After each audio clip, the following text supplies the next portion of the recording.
Popcorn World.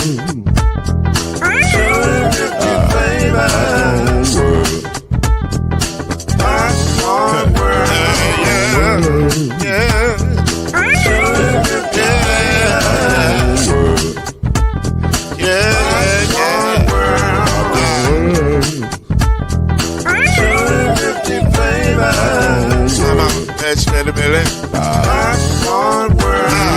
Can I make you groove now? Yes, I can. So you can get this groove in the back of a can. You can make it round the world and the holes in your hand. Popcorn World. 250 flavors gonna make you smile. 250 flavors gonna make you smile. 250 flavors gonna make you smile. I said popcorn make you smile. Ah. Popcorn World. Popcorn World. Popcorn World. It's a popcorn world. It's a popcorn world.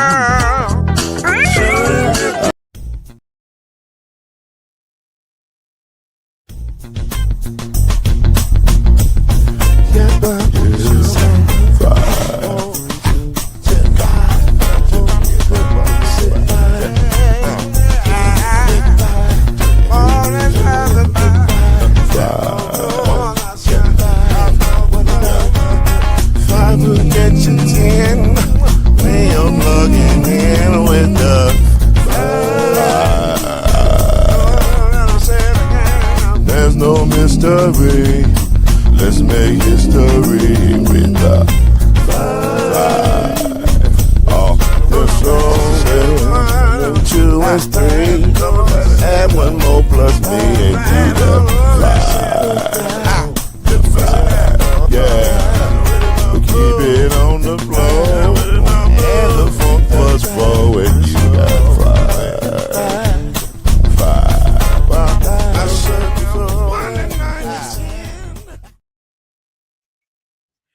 It is good to be in the land of the people who are trading and doing all kinds of wonderful things. And we are glad to be here with you tonight as the second round of the NBA draft is going down, as Trayvon Brazile is going to the Spurs, I guess. But I think that trade is going actually to Denver.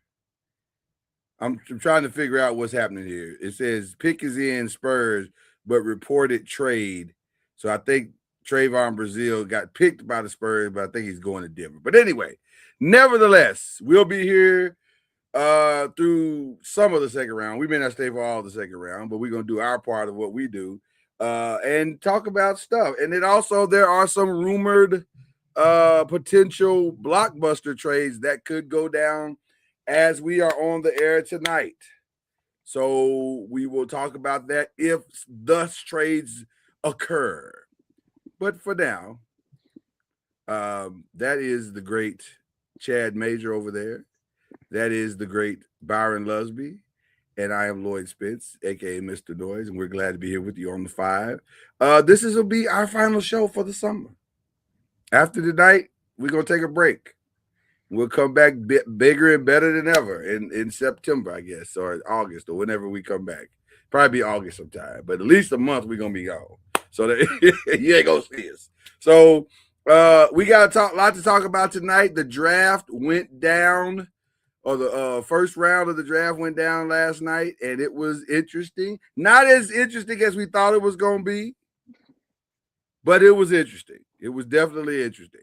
And so we will talk about, let's talk about what happened. First of all,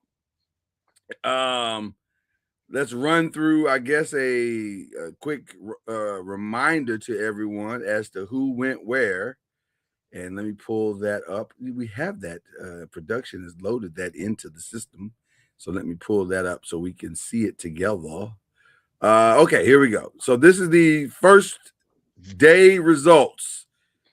To the surprise of no one, AJ. I had it before the show. Anise, I got it. Anise Debansa. I was like, Anise, who was that? Did they draft somebody different? And then I realized it was AJ. Okay. So it's Anise Debansa went number 1 to the Wizards, followed by, also to the surprise of no one, Darren Peterson going number 2, Cam Boozer going number 3 to the Grizzlies, Caleb Wilson to the Bulls. So the top 4 were basically what you thought they were going to be. Keelan Wagler, not a huge surprise, but a surprise. It was kind of, oh, okay, that's interesting, which made, I guess it was a little bit of a surprise because I had not seen that Michael Brown was going to go as high as 6 to the Nets. So the fact that he went to the Nets was a little bit of a shocker. So he went 6. Darius Acuff went 7 to Sacramento Kings. May he be in peace with himself until his trade comes. What? Kingston Fleming with number 8. Now, this to me was the first moment. Because we know that the Dallas Mavericks got a new coach in Dusty May. He left Michigan yesterday, as a matter of fact, to be the coach of the Dallas Mavericks. And his first official act, as to the surprise of no one, was to draft one of his own. So we were like all thinking, okay, he'll draft one of his own. Gotta be Yaxel. No, he went with Morez Johnson, which we will talk about in just a minute, because that was a shocker to me. Brandon Burries picked, the Bucks picked Brandon Burries at number 10, and said Yaxel went to number 11. Now, this was also controversial because apparently Joe Lacob wanted someone else. So we'll get into that here in just a minute. Ade Mara went number 12. So Michigan had a nice little run there from 9 to 12. Nate Ament from Tennessee went to the Bucks, but that's really going to the Miami Heat. No, I'm sorry. The Miami Heat picked him, and that's going to the Bucks. That's what I meant to say. Okay, there we go. Then Heinz Steinbeck from Washington went to Charlotte. Dalen Swain, that was another little bit of a kind of a like, oh, no one had that on their draft board, but he went to the Chicago Bulls. Bennett Sturts went to Oklahoma. Why is that significant? We'll talk about that in a second. It's probably very significant because they've taken 2 guys that are sizable. Ade May is 7'3", if I'm not mistaken. Is that correct? And I think Bennett is a big guard. So why would they do that? We'll talk about that here in just a second. Ibuka Okori went to Detroit. Christian Anderson to the Hornets. Hornets, we'll talk about, I thought did very well. Alan Graves went 19 to Toronto. And then the Spurs entered the draft. And the Spurs had a very Spurs-like pick. Determined and Spurs-like pick. And also they knew exactly what they wanted to do in this draft. They started with Jaden Quinitz at number 20 and then went to Terrence Reed at number 26. And I don't think they're done. I think they have a theme that they've developed for this draft. Kareem Lopez to the Grizzlies. LeBaron Philon, who stayed longer than we thought he would. Actually, if I'm being honest, I thought he might have gone at 15. He did not. He dropped all the way down to 22 and then curiously went to the 76ers, which kind of tells me that Tobias Harris might have seen his last days. But we'll talk about that in a minute. Zuby Ejiofor to the Hawks. The Lakers came up to the 24th spot, switch spots with the Mavericks. See, we're still on good terms. They went up to the 24th spot and took Cameron Carr, which was an interesting take as well. And we'll get into that. Sergio Delaria with 25th, Terrence Reed 26th, Chris Sinnock Jr. went 27 to the Celtics, Joshua Jefferson 28th. And then there was a weird set of trades that went down. And by the time it was all over, Alex Caravan went to 29 to the Sacramento Kings. And finally, Coy Pete went to the Phoenix Suns by way of the New York Knicks. So there it is. Those are your first round players and where they ended up. Thoughts, gentlemen, to some of the things. Who did you like? What did you like about these picks? Is there anything you didn't like? Talk to me, man. What how did that first round go for you? It was pretty much like you said, other than Phylon falling, it was pretty, pretty much what you thought. Teams in the West were going to try to get bigger, Yes. and they're going to try to get a little bit more. Everybody in the East going to try to get a little more athletic and some shooting. So it was pretty much chalk. Basically, you kind of knew what people were going to do. Right. There wasn't a lot of Wasn't yeah. surprises.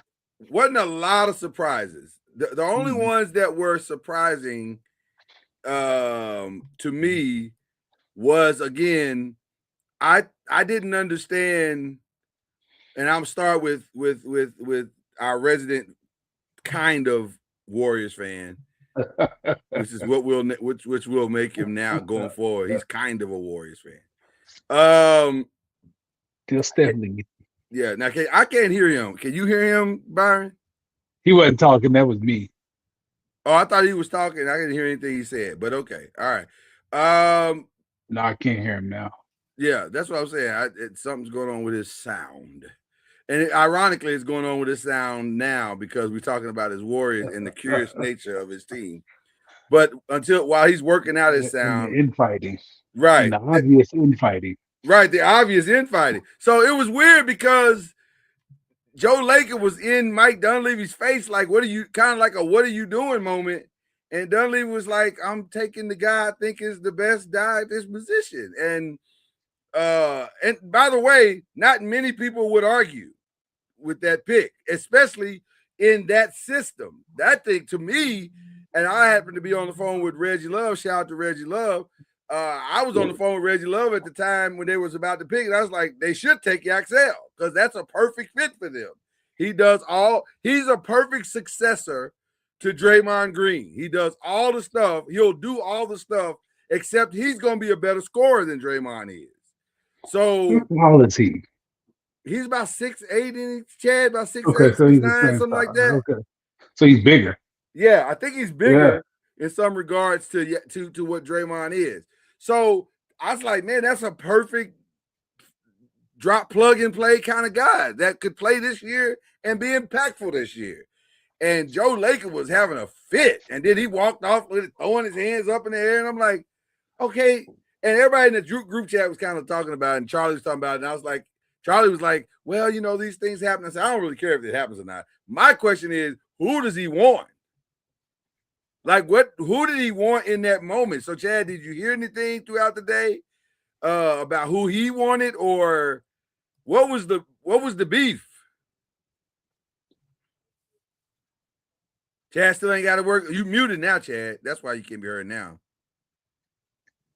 If you unmute, I bet you good things will happen. Let's see.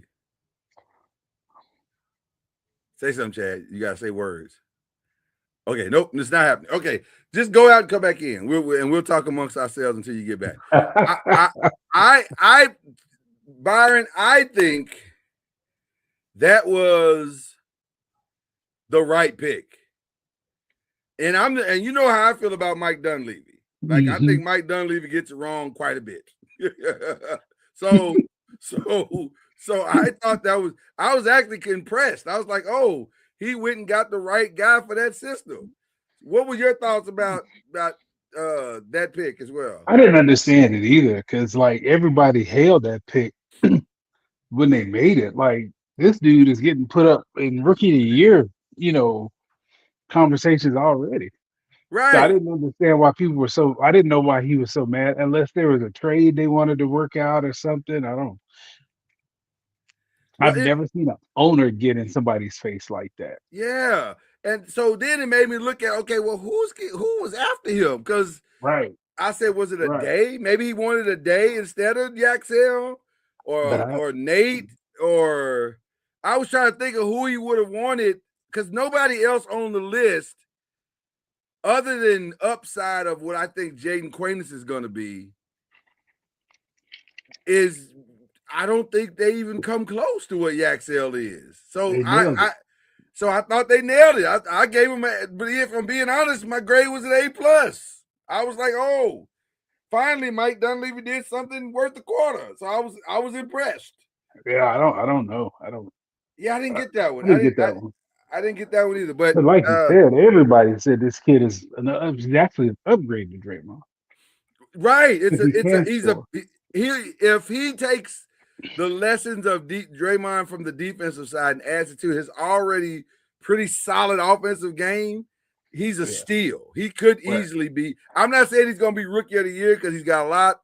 There's a lot of guys ahead of him that are really, really good.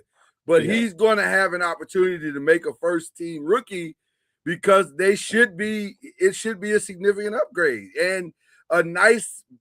I think he's what they wanted Jonathan Kuminga to be when they drafted him. And so I love the pick. So I was really confused by that. So Yeah.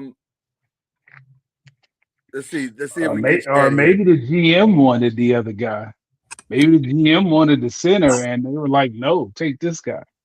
Maybe that was the battle. Yeah, we got you, Chad. Okay, so Chad, give us the 411. Have you heard anything? What was the beef? Why were they beefing?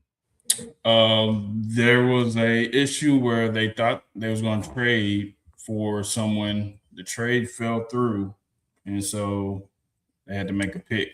So so they had their eye on a player. Do you know who the player was? I don't. That has not been released. Okay.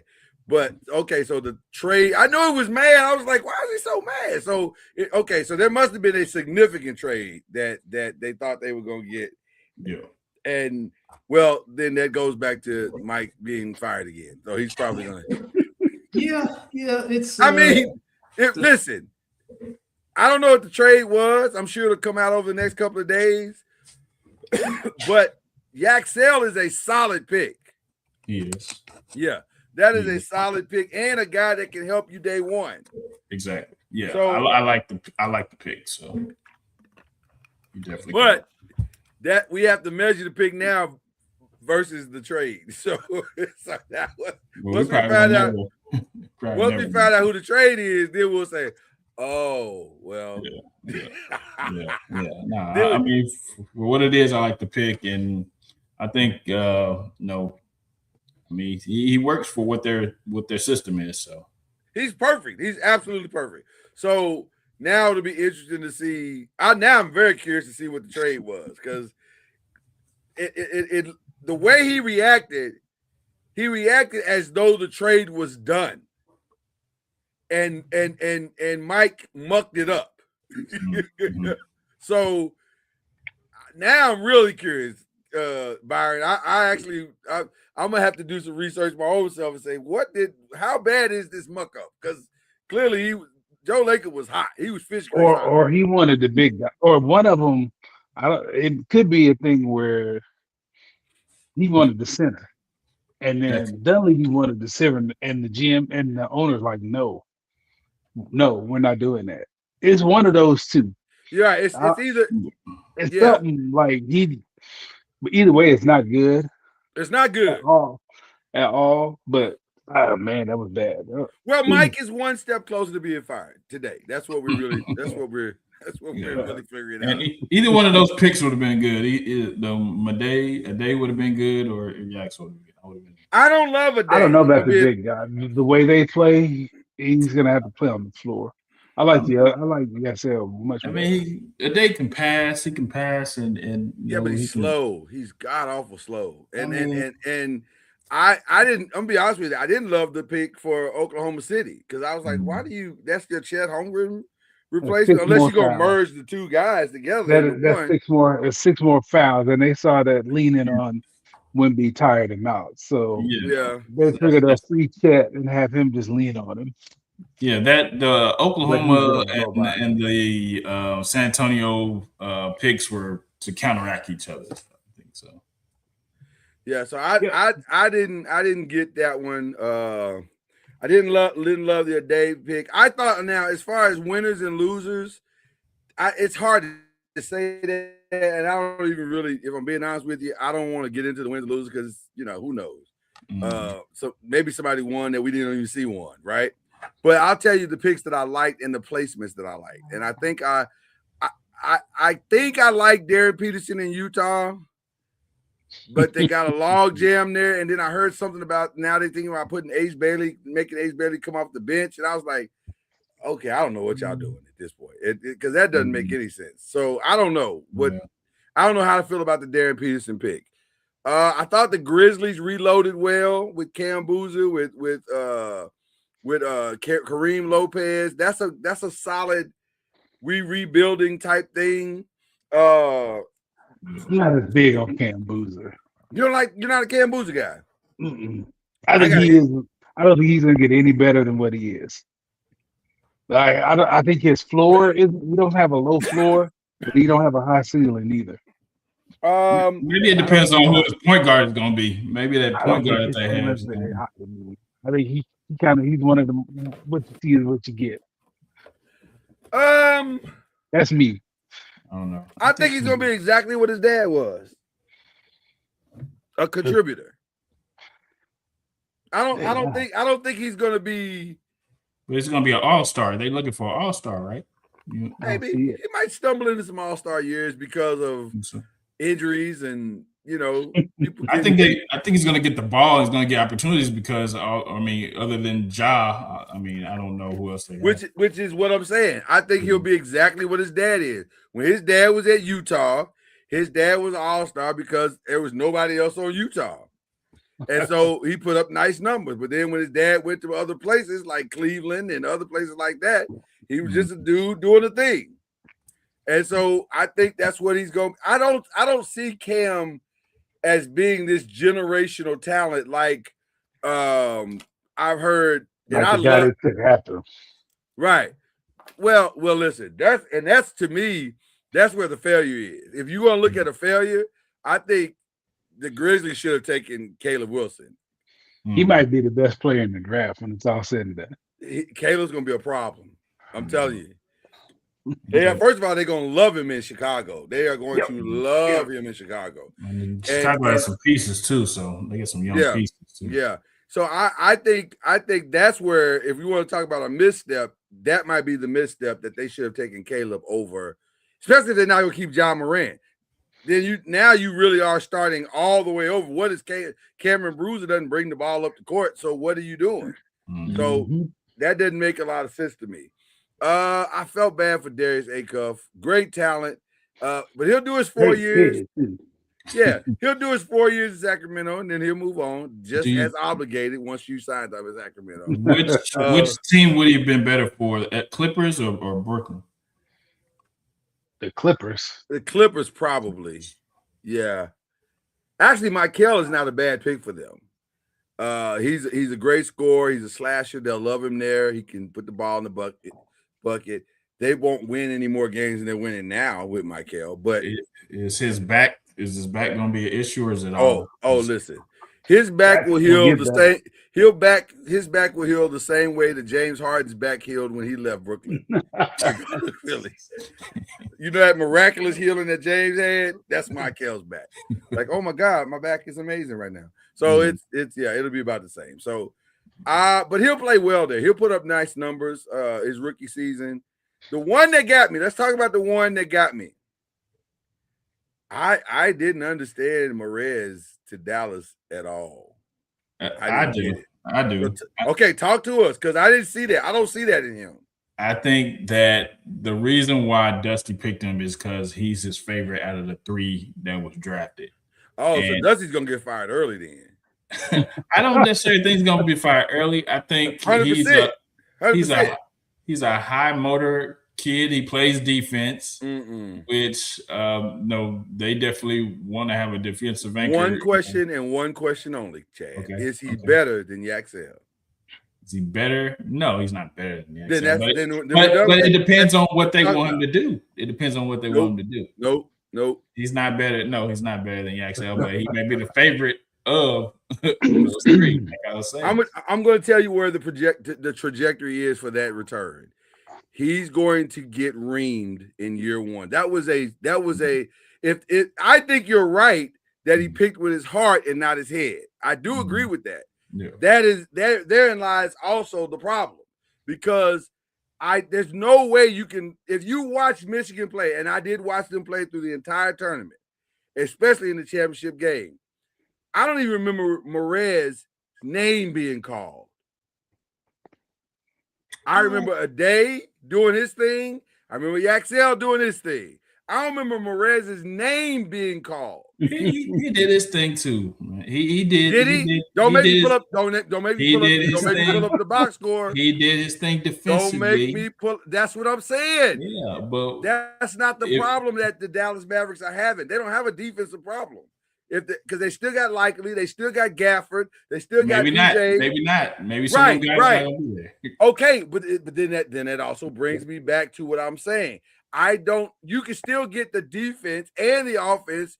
Yaxel is a two-way player. Why would you not take the two-way player that can put the ball in the hole for sure, as opposed to the upside maybe guy that is a little bit slower on offense and defense? That doesn't. So I think you're right. He probably picked with his head, and that's probably going to cost him. Like that'll be his first misstep for sure. I would not have. There's no way I'd have let Yax. And I got the inside track. I've already coached Yaxel. No way I would have put them two dudes together. That's a no-brainer. And I bet you all of the grades that come in on that pick are going to be B minus or less. They may end up as a C, because I just don't think that's a good pick. But you love. Are you a Morez guy? I mean, I like him not at that spot, but I think they were mocking him between 11 and 13. Though, if not Dallas, it was going to be Oklahoma City. That's what I was looking at the mocks. To be honest with you, Oklahoma City makes more sense. Yeah. That actually makes more sense. So I think they missed on that one. But time will tell. Time will tell. Quite possibly the steal of the draft is Jaden Quainance. But the problem is I'm not sure he's going to play this year. Mm-hmm. I was listening to some stuff today, and I think he's still got some knee issues, and he's going to have another surgery, and they're going to probably have to just let him sit and marinate for 1 year. Now, once he heals properly, if he comes back to what he was, it's going to be an outstanding pick. I mean, an outstanding pick. Mm-hmm. But right now in year one, man, he must have messed it up bad. Yeah, he hasn't played. He had the surgery at 25. Yeah, it's been a year, over a year. So it's been over a year. You're right. It has been a while. Maybe I don't know, but yeah, I agree with you. Maybe something else was going on too. Yeah. If he can give them something at the back half of this year, it'll be great, and then be ready to really roll next year. But yeah, I agree. Yeah. I mean, you can. I don't know. Stick him in the G League for a little bit until he's ready. Okay, real quick, I just want to throw this out. Which when you start to hear words like this, you realize something's cooking. Shams Charania just 6 minutes ago says, and then of course my phone went dark. Okay. He says there is a sense. Boston has a sense of purpose in the Jaylen Brown trade talks. A sense of purpose. That I think it's going down before we get done tonight. I do. You got to go. Yeah. Well.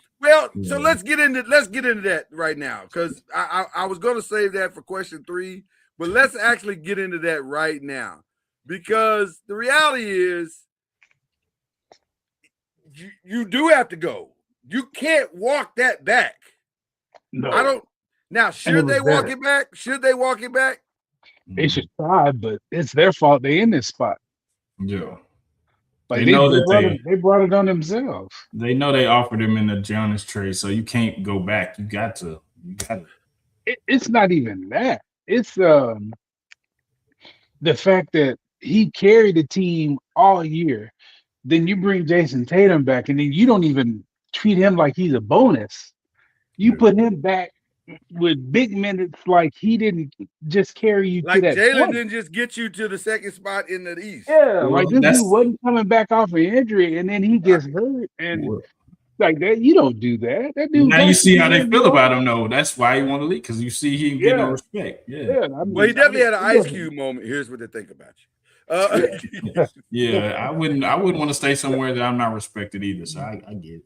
Yeah, but it didn't even have to come to that. Like you That's bring where I'm Tatum going. along, That's you where I'm bring going. Tatum along as a bonus. Like anything you get from this guy is extra. You don't treat it like that's the main dish when the other guy is the one that got you there. And by the way, the other guy is pretty darn good. He led you because honestly, you could make a more than solid case that had Tatum not come back, Jalen was the MVP of the league. Like I think they single-handedly killed Jalen's MVP run because Jason came back and put up numbers, so it looked like Jalen was just the holder, the holding place for that for who was dynamic on that team. Listen. Cam was asking me. He said, "Shout out to Cam." He said, "Hey man, I still would try to keep him." I said, "You can't. It's over. Yeah, it's over. You cannot float this man." And matter of fact, they didn't even float it. Last year they floated him out there.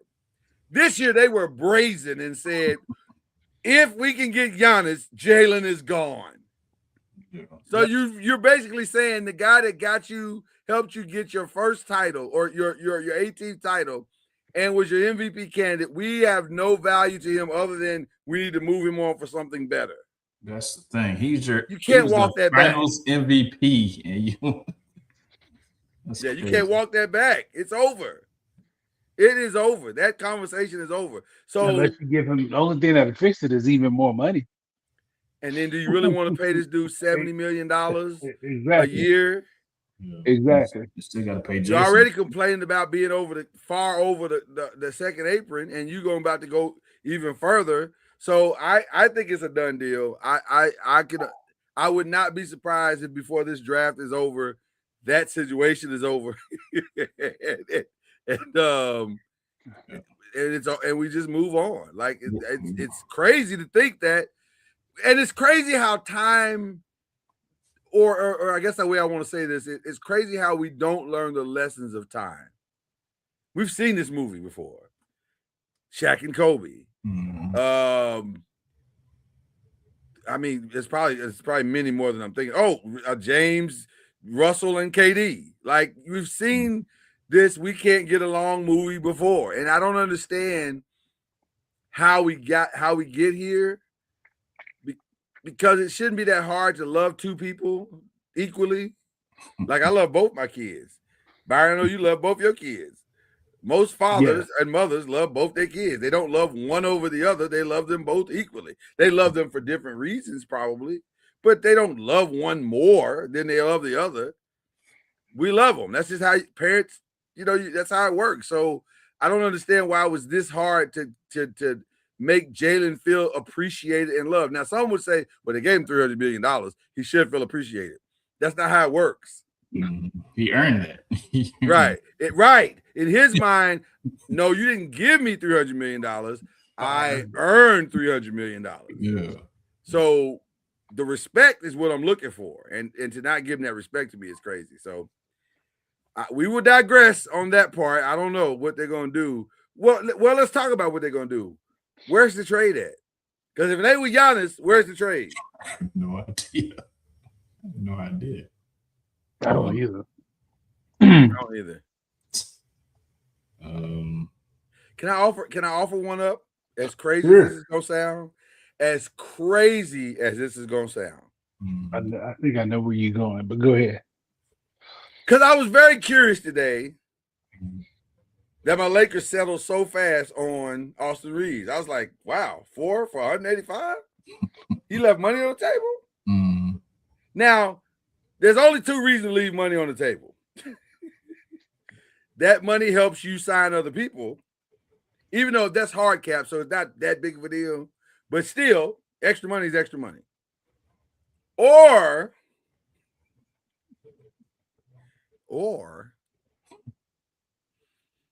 maybe we about to F them picks and that player and ship all that off.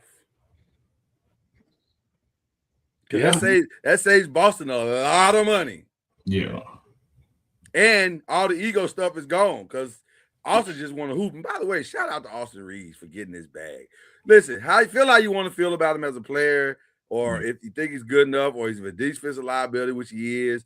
Right. The bottom line is the man was an undrafted rookie and went from undrafted rookie to we got our first big trade of the night. Isaiah Stewart is traded to the Memphis Grizzlies. If that is not the most Memphis Grizzly player of all time. Yeah.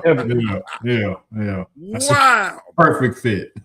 3 future second-round picks is what he's getting. They are going to love him in Memphis. He's exactly. Yeah. He is all things Memphis. It's a perfect pick. Only thing he's missing is a gold tooth, and he needs to change them dread to a curl. And he's perfect. He might have it. Wow. Yeah.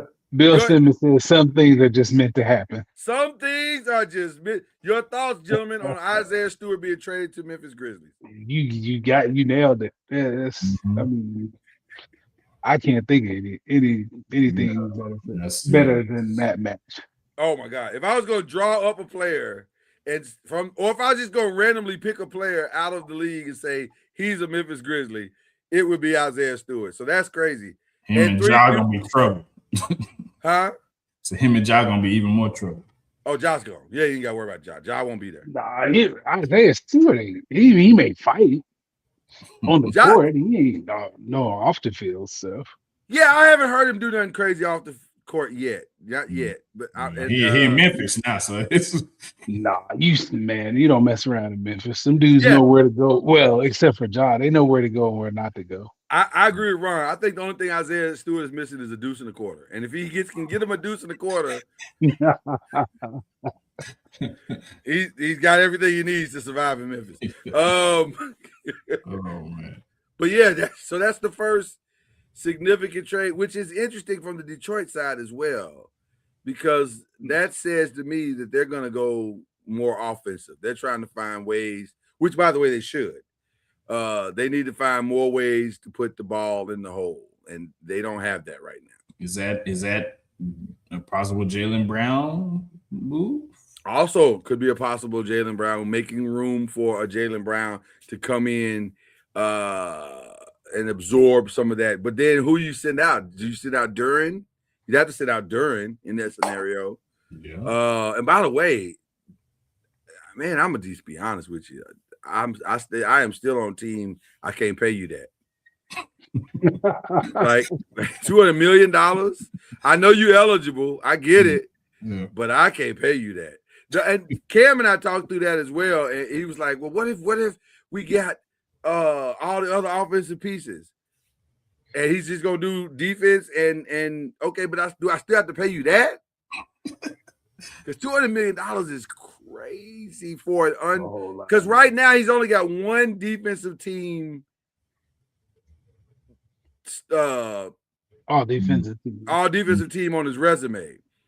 So to me, I don't understand how you get one and that automatically gets you into the 200 million range. That's the market, man. That's the market. That's the way it's going. I can't do it. It's the season of overpayment. I can't do it. Not one. When Draymond got his contract, I was like, that makes sense to me. That man had a defensive player of the year. That man had several defensive and he ran the offense. Yeah. All of that makes sense to me to pay him $200 million. Paying Duren and he can't even shoot a layup. That's crazy to me. But especially after that playoff run. Oh, he was awful. He was awful. So then so how do you put him in a deal? So if you're the Celtics, is that value? I don't know. That's what I'm saying. I don't know if that's value. Now, do the Celtics do the Pistons go real crazy and say we'll flip-flop Cade and send Cade to the Celtics? And picks and whatever? I don't think so. Because don't you have the same problem if you send Cade? Actually, didn't you just get worse if you send Cade? Yeah, that's not the answer. Okay. So Chad, what is the answer? Who should get in the mix?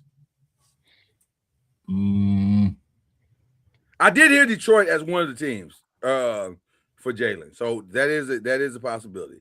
I've heard the New Orleans has a lot of great pieces, so I can see New Orleans getting in the mix with the center Yasiv, because they rejected us. We made a pitch for them last night, and they were like, "Nah." Does the deal include Zion? Or? I think it has to, money wise, to make the salaries match. Doesn't it have to include him? I would want to keep Zion if I'm bringing Jaylen Brown. So no, I don't want to keep Zion. If I'm bringing Jaylen Brown, I think We've already done that, but not with Jaylen Brown. What's going to happen? What's going to change? Is he going to stop eating with Jaylen Brown get there? I think he'd probably get more motivated as far as to try to get it right. Hey, man, that dude was the franchise for 5 years. If that don't motivate you, ain't nothing else going to motivate you. He ain't had no veteran presence over there, man. Do you need a veteran presence when you making have a chance to make $250 million? Sometimes, and they've handed you the keys to the franchise. Sometimes you need some guidance. Jordan shoes. Right. I don't understand. Listen, if I gotta motivate you that much, I don't want you. I shouldn't have to motivate you that much. That's a lot of motivation. What I'm not gonna do is coddle you. Yeah. So no, I'm not doing that. I think now somebody may take a fly on Zion, maybe. I know they're hoping that someone will. My only problem with the strategy that the New Orleans Pelicans have as it relates to Zion is that people have seen him. Like, people have sight. Mm-hmm. So they've seen what he is. So how do you sell that to somebody? Right. So I don't know how they're gonna pull that off. But I like Herb Jones. I like Trey Murphy. Mm-hmm. That would be I like the center, Masiri. DeJounte still over there. DeJounte still there. And by the way, I keep hearing that the Celtics want to get rid of Derek White. I don't know. Why is everybody abandoning great defensive players? Like, as if defense doesn't matter in the game. Wow. Yeah, I don't know. That's crazy. That's crazy. Well, they don't want to pay him. Let's get to it. They don't want to pay him. Yeah. So the Celtics realize that these guys are living off their championship pedigree, and they don't want to pay these guys. So, but getting rid of Jaylen Brown, you're going to have money to pay him. Well, it depends on who they get back. Yeah. Depends on who they get back. Depends on where he goes. Where would you like to see him go, Byron? I don't know. I have no idea. That's what I'm trying to think. Yeah, that's what I'm trying to do too. Yeah. And I'm trying to figure the hardest part is, like, he'll fit anywhere. It's just, Brooklyn? what can you get back? Somebody has to have something to give back. You're not gonna let him go for nothing. They can't let him go for nothing. Yeah. So it's gonna have to be picks or players involved. So yeah, you can't let him go for nothing. You gotta get something. But I'm with you. I don't know what makes the most sense. Yeah. Say like a Brooklyn or somewhere. Let me see here. I don't think they have the assets to. Right. I'm trying to look around now. Cleveland, maybe. Maybe that's if LeBron don't go there. Chicago. They don't have anything to give. That's the only problem. Yeah, a ton of wings. Maybe Charlotte wouldn't, because they got a nice little nucleus. So I'm hearing they do not want to re-sign Mikal. Mikal Bridges. I'm hearing they do not want to re-sign him, which is interesting. But I can also understand that, because he overpaid for what you got. Right. And he hadn't really done anything. Like, he's a highlight reel from time to time, but he's not done anything. Mm-hmm. How about Denver? Perhaps. Jokic and Jaylen Brown is a problem. Yeah. That is a problem. Are you going if they got rid of Jamal Murray, I would say Jamal. I'd package up Jamal and maybe Aaron Gordon. Yeah. And send them both out and be like, here you go. They got to do something. Denver's got to do something too, because their window is closed. Does it make sense for the Clippers to try to do a Jaylen Brown Kawhi swap if the Celtics will listen to that? Got to see if his uncle will allow that. What? What did you Got to just see if say? Kawhi's uncle will allow that. Yeah. Uncle Dennis, we calling the Yeah. we calling Balmer, and we should be calling Uncle Dennis. Yeah. Uncle Dennis controls all of that, sir. I mean, I could see it, but then again, you have the same thing if Kawhi goes over to Boston with him and Jason Tatum. I think you had the same issue. What do you mean? Say that again. I don't understand what you just said. Two alphas trying to wrestle for the ball. No, Kawhi ain't like that. Uncle Dennis is like that.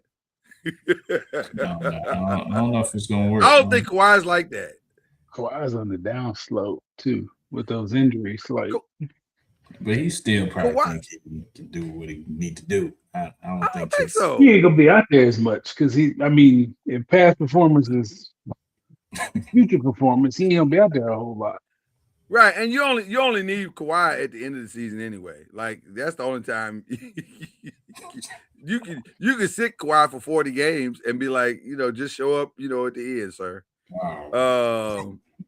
What am I? Help me. Okay, you laughing at what I'm saying, but am I wrong? Nope.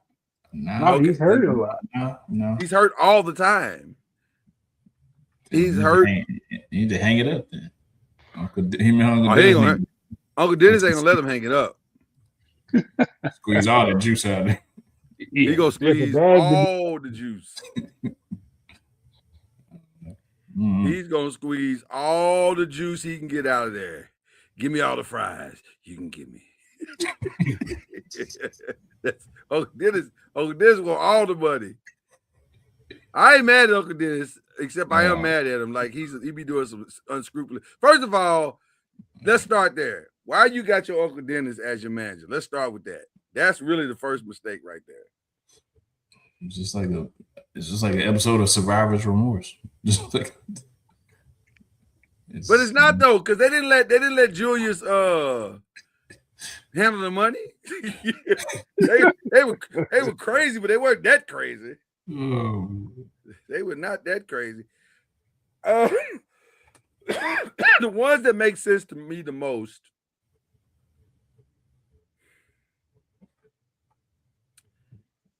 are the teams that need to shoot the moon. That's the Lakers. That's the Golden State Warriors. That's the Clippers.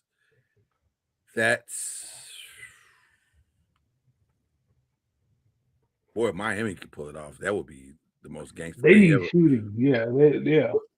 But they can't. They desperately need shooting. They have none. Yeah, they don't have any more. They ain't got nothing else to give though, except for Bam.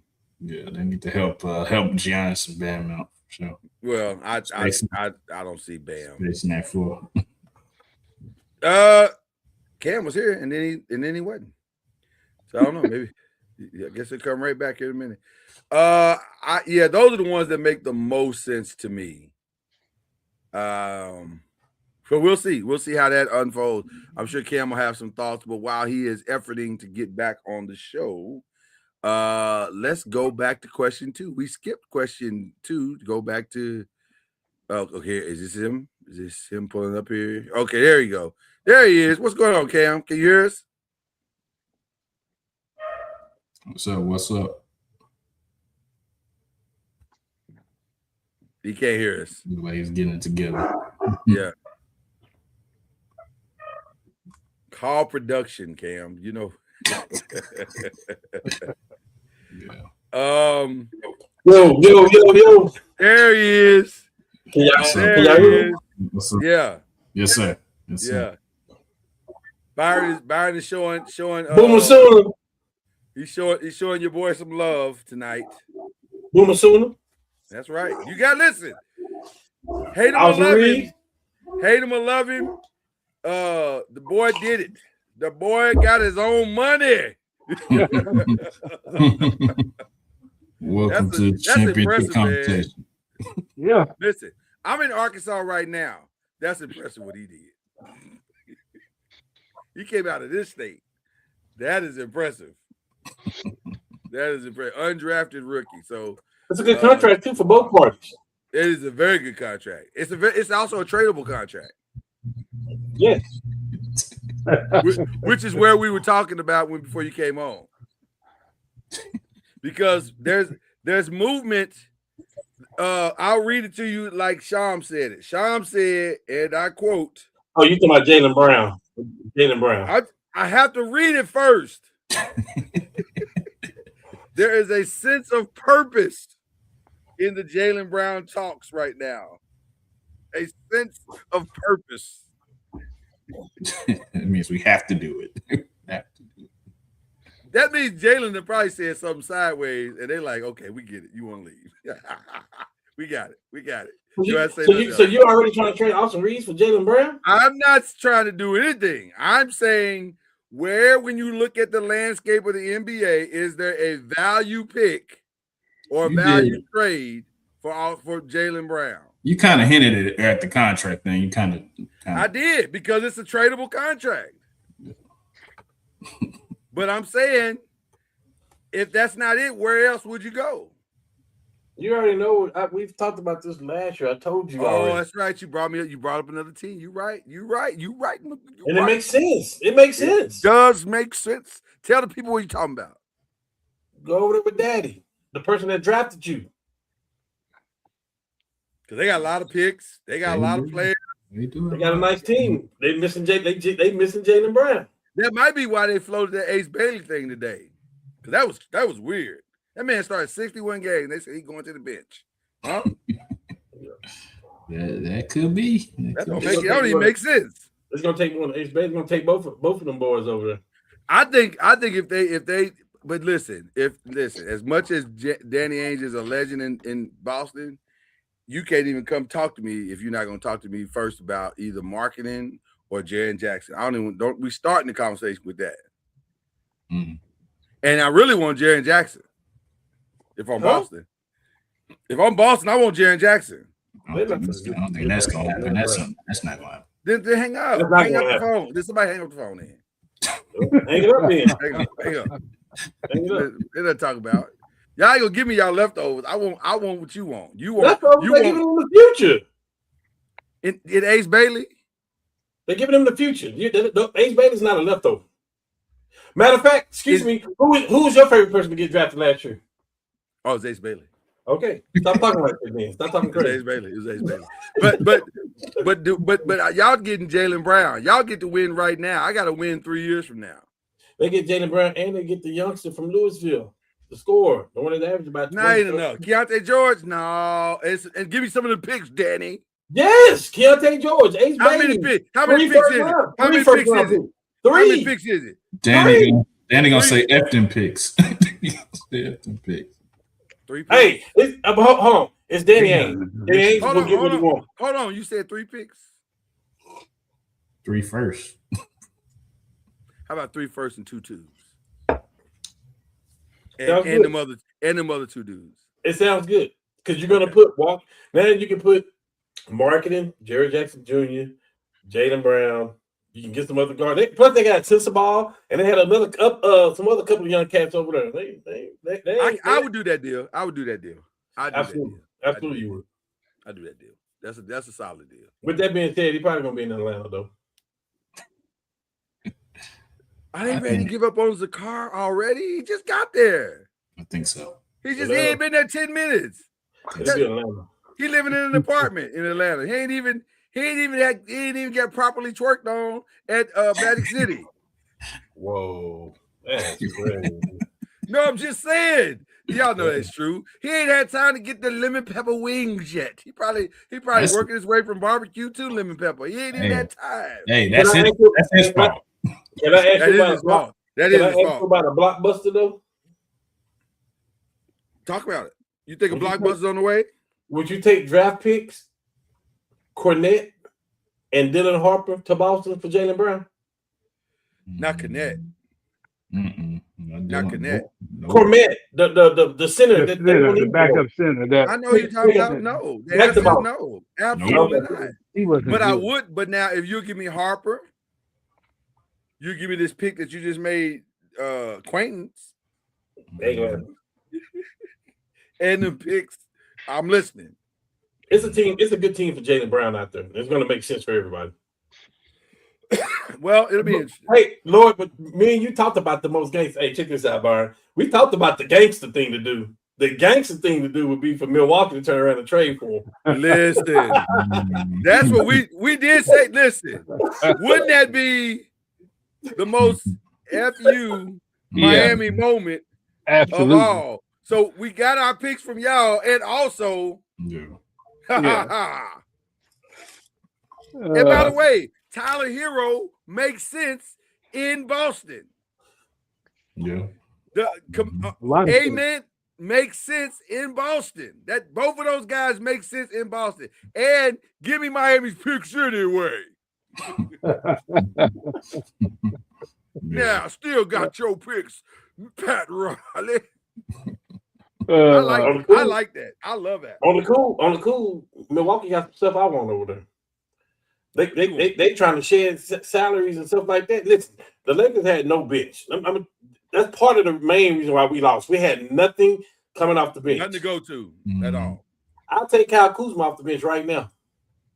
Bring him home. Yeah. Right now, off the bench? Yes. Hey, you gotta leave that sweater though.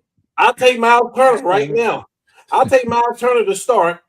Hey, coming off the bench. He's better than DeAndre Ayton. Kyle gotta leave that sweater in Milwaukee though. That's what I'm saying though. Me and Lloyd and me and some others was talking about Miles Turner. Listen, Miles Turner have played like boo-boo for me, in my opinion.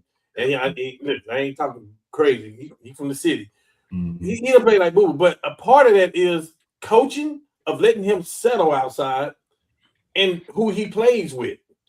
You put him over there with a Luka gonna have him in a pick and roll, pick and pop, gonna make him successful.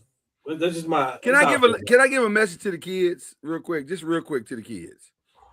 If you are 6'8" and up, if you're the kids, if you can master a real low post game, you'll make $400 million in the NBA. Yes. Mm-hmm. Stop popping out shooting threes. Just master the inside and be Shaq-like dominant or Tim Duncan-like dominant inside. You'll make $400 million. Easy work. And be able to shoot between 15 and 18 feet. Consistent. Yeah, all you need to go is from elbow to baseline, and you'll make $400 million. Easy. Easy. 75% of your free throws. Yep. 75. If you can give me 75. I don't even need 80 and 90. 80 and 90 is a plus. But if you give me 75, I'm a happy man. I'm a happy organization. So, but as bad as my guy's been in Milwaukee, I'd take him over DeAndre Ayton. I don't want to say that bum's name in LA. Over dominating. Oh man. Oh, he's terrible. I'll take Miles Turner. Was like a year over. At least Miles is trying. DeAndre wasn't even trying, dog. Right. He wasn't even trying. He wasn't even. There are moments when you go back and watch some of the film on DeAndre, and he's just standing there watching the rebound go by. That's crazy. He's Otis Redding, sitting on the dock of the bay. He's supposed to go to LA and show out, and he ain't do it. That's crazy. He did not. And bought a chain to say he did. That's what's crazy. All right. Let's go back to question number 2. We didn't even talk about question number 2, Cam. We're gonna lead off with you, brother. Okay, before we definitively say our thoughts on this, let us remind the people what Miami gave up to get their guy. Can we do that? Miami decided we want Giannis, and we're willing to pay a high premium. And they did pay a high premium. They paid the following things which Miami did. Let me pull it up here. Where is it at? Miami did the most is what they did. Let me just pull it up from my phone because it'd be much faster for me to get it from my phone. Miami gave up Tyler Hero. They gave up where is it at? I had it and then lost it. Marquez. Yes, they gave up So Milwaukee gave up Giannis Antetokounmpo and Bobby Portis. And so let's be clear also. Let me be very clear also. This is not the final trade. These are just the trade principles. We don't know if all of these players are going to Miami. They probably are not. And we think all these players are not necessarily going back to Milwaukee. So this is just the players that are going in and out. Here we go. This is the framework. The framework. Giannis Antetokounmpo, Bobby Portis from Milwaukee. From Miami, Tyler Hero, Khalil Ware, Yami Yaquez, Kasparas Yakazonis. 3 first-round picks, including this year's 13, 1 pick swap, and 1 second round. So essentially 4 first rounds and 1 second round.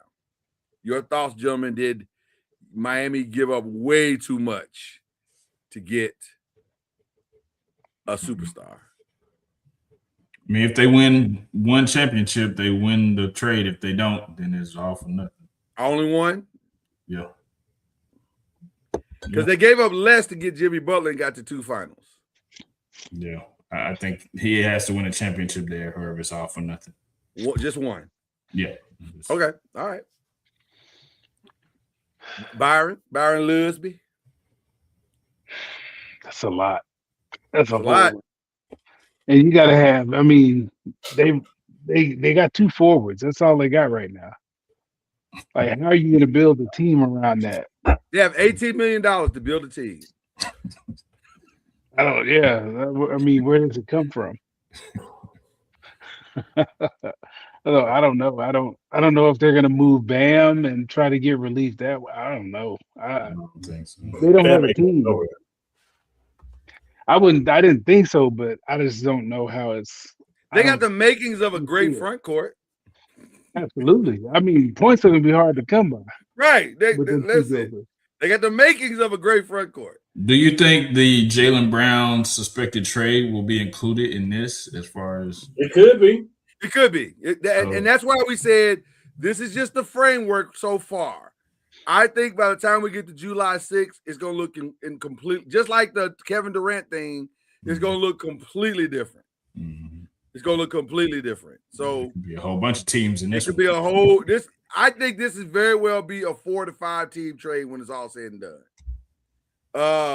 But who the teams and who gets what? That's the X factor. Yeah. But Cam, tell them what I already know about your thoughts. This was an excellent trade. This trade was good for both parties involved. Here we go. Okay. Miami. Lloyd told me the same thing. Yeah, but they got 2. They went to the finals twice with Jimmy Butler and the team that they assembled. Here's the thing. Pat Riley is that guy. He's going to get his superstar. Jimmy Butler's not a superstar. And when you go get a superstar, I'm talking about he went and got Shaq. He went and got Bron. He had D Wade. Bosh. Like, I think Bosh was more of a starter. You saw what he did in Toronto. Yeah, you saw what he did in Toronto. So, like, these have been – remember, when Bron left, the first thing that Pat Riley tried to do was go get Carmelo Anthony to pair with Bosh and Wade. It's like he won his star. And for me, it's Miami. It's like LA, New York, Miami. You need that star. And like I told Lloyd, if I got a chance to get a superstar, I'm trading. I'm getting rid of all that. F them picks. I'm going to get my superstar. Now, Milwaukee, there's no free agent that's breaking down their neck to get over there. Nobody want to go to Milwaukee. So the fact that's 100%. And by the way, there never will be. Yeah. Right. And I feel like Milwaukee played their cards right by dangling Giannis in there last in right before the trade deadline. So now I get to start fishing, some picks or whatever. So now the fact that they got the picks, they got the players, they can turn around and flip the players. Listen, the Lakers are in on Khalil Ware right now. They can get Khalil Ware. They're going to give up some stuff to get him. Again, Milwaukee did what they had to do. So I think this trade is good for both teams. Now, Lloyd brought something else up. Well, we don't know that. Maybe it depends on what the picks turn out to be. Just like Chad is saying, it depends on Miami winning the championship. I'm saying as of now, the framework, everything, I think both teams won. Both teams got exactly what they want. Here's the thing. I was looking today, and they said that as of yesterday, the Paul George trade is finally done, which is crazy. right? Which is crazy. That's crazy. I saw that too. I was like, wow, that's But crazy. here's the other thing, though. Yeah. Would they make that trade if they were to tell you that, hey, NCAA gonna be Finals MVP and back-to-back league MVPs? They wouldn't have made that trade. We can't go by that. We got to go by what they got at that point, at that time. That's where the trade is based off. Man, it wound up being Jalen Williams. It wound up being all that. But the trade that they made, that was not a bad trade. I told Lord, the biggest winner is the Lakers, because we got Luka for Anthony Davis, who played 17 games. Because that's the kind of trade that it should have been for Luka. It should have Real been talk. It should have been in our reality. It should have been Max Christie, Austin Reeves, and Anthony Davis for Luka in the draft picks. So like Milwaukee did. I think it was good for both teams. I love it. I love it. And once you said it kind of like that, I backed off of it being a route, because I was like, okay, that's true. That it's not a route. We don't know if it's a route yet. Right. Now it could be, because Milwaukee. Most likely, those picks are going to be journeyman guys. Unless you're a superstar, you're a journeyman. What pick was Giannis? Like he was in the mid-range. He was in the middle of the round. Like 11 or 12 or something like that. I think he was. Yeah. But that's my thing. If all those other teams knew that Giannis was going to be what he was, they would have picked him. Wait, hold on. Minnesota picked Flynn and Rubio over Steph Curry. If they knew what Steph Curry was going to be, they would have picked Steph Curry. So and that is the point. You don't know, because it's all guesswork at the end of the day. So you don't really know what it's going to be. Phoenix pick DeAndre Ayton over Luka. I know. and they GM, they just got a new president of operations in Phoenix. And where was he from? Where Luka's from. And you didn't pick Luka? Yeah. And I'm sure he was standing on the table saying, this kid Luka is good. He's going to be great. And they were like, nah, DeAndre. You don't know. That's the whole point I'm making. We don't know. Me and you had the argument about AJ. I told you a long time ago, this boy gonna be drafted number 1.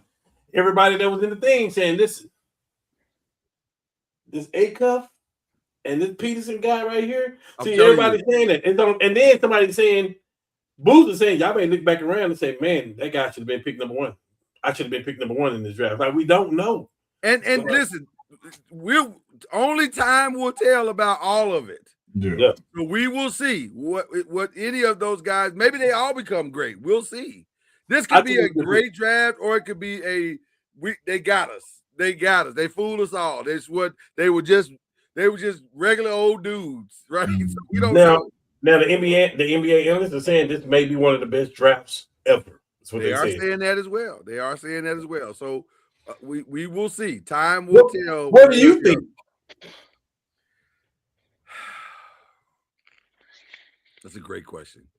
That's a great question. No, I'm not talking about the draft. I'm talking about the players themselves. I'm talking about the trade. Oh, the trade. I have actually. You kind of softened me a little bit, because my first reaction was what Byron said. Like, whoo, man, that's a lot. That's a lot. But then again, is it right? Like, we don't know if it is, because if Giannis rattles off 2 more, that wasn't a lot. Well worth it. Yeah. Right. It wasn't a lot. Well worth it. Yeah. And by the way, in the East, he could rattle off 2 more. Yes.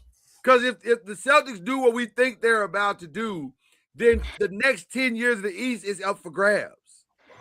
Right? You know, Boston is no longer the favorite anymore. No, but it'd be about those same 3 teams. The Knicks for sure. That's what I'm saying. It's gonna be one of these 4 or 5 teams.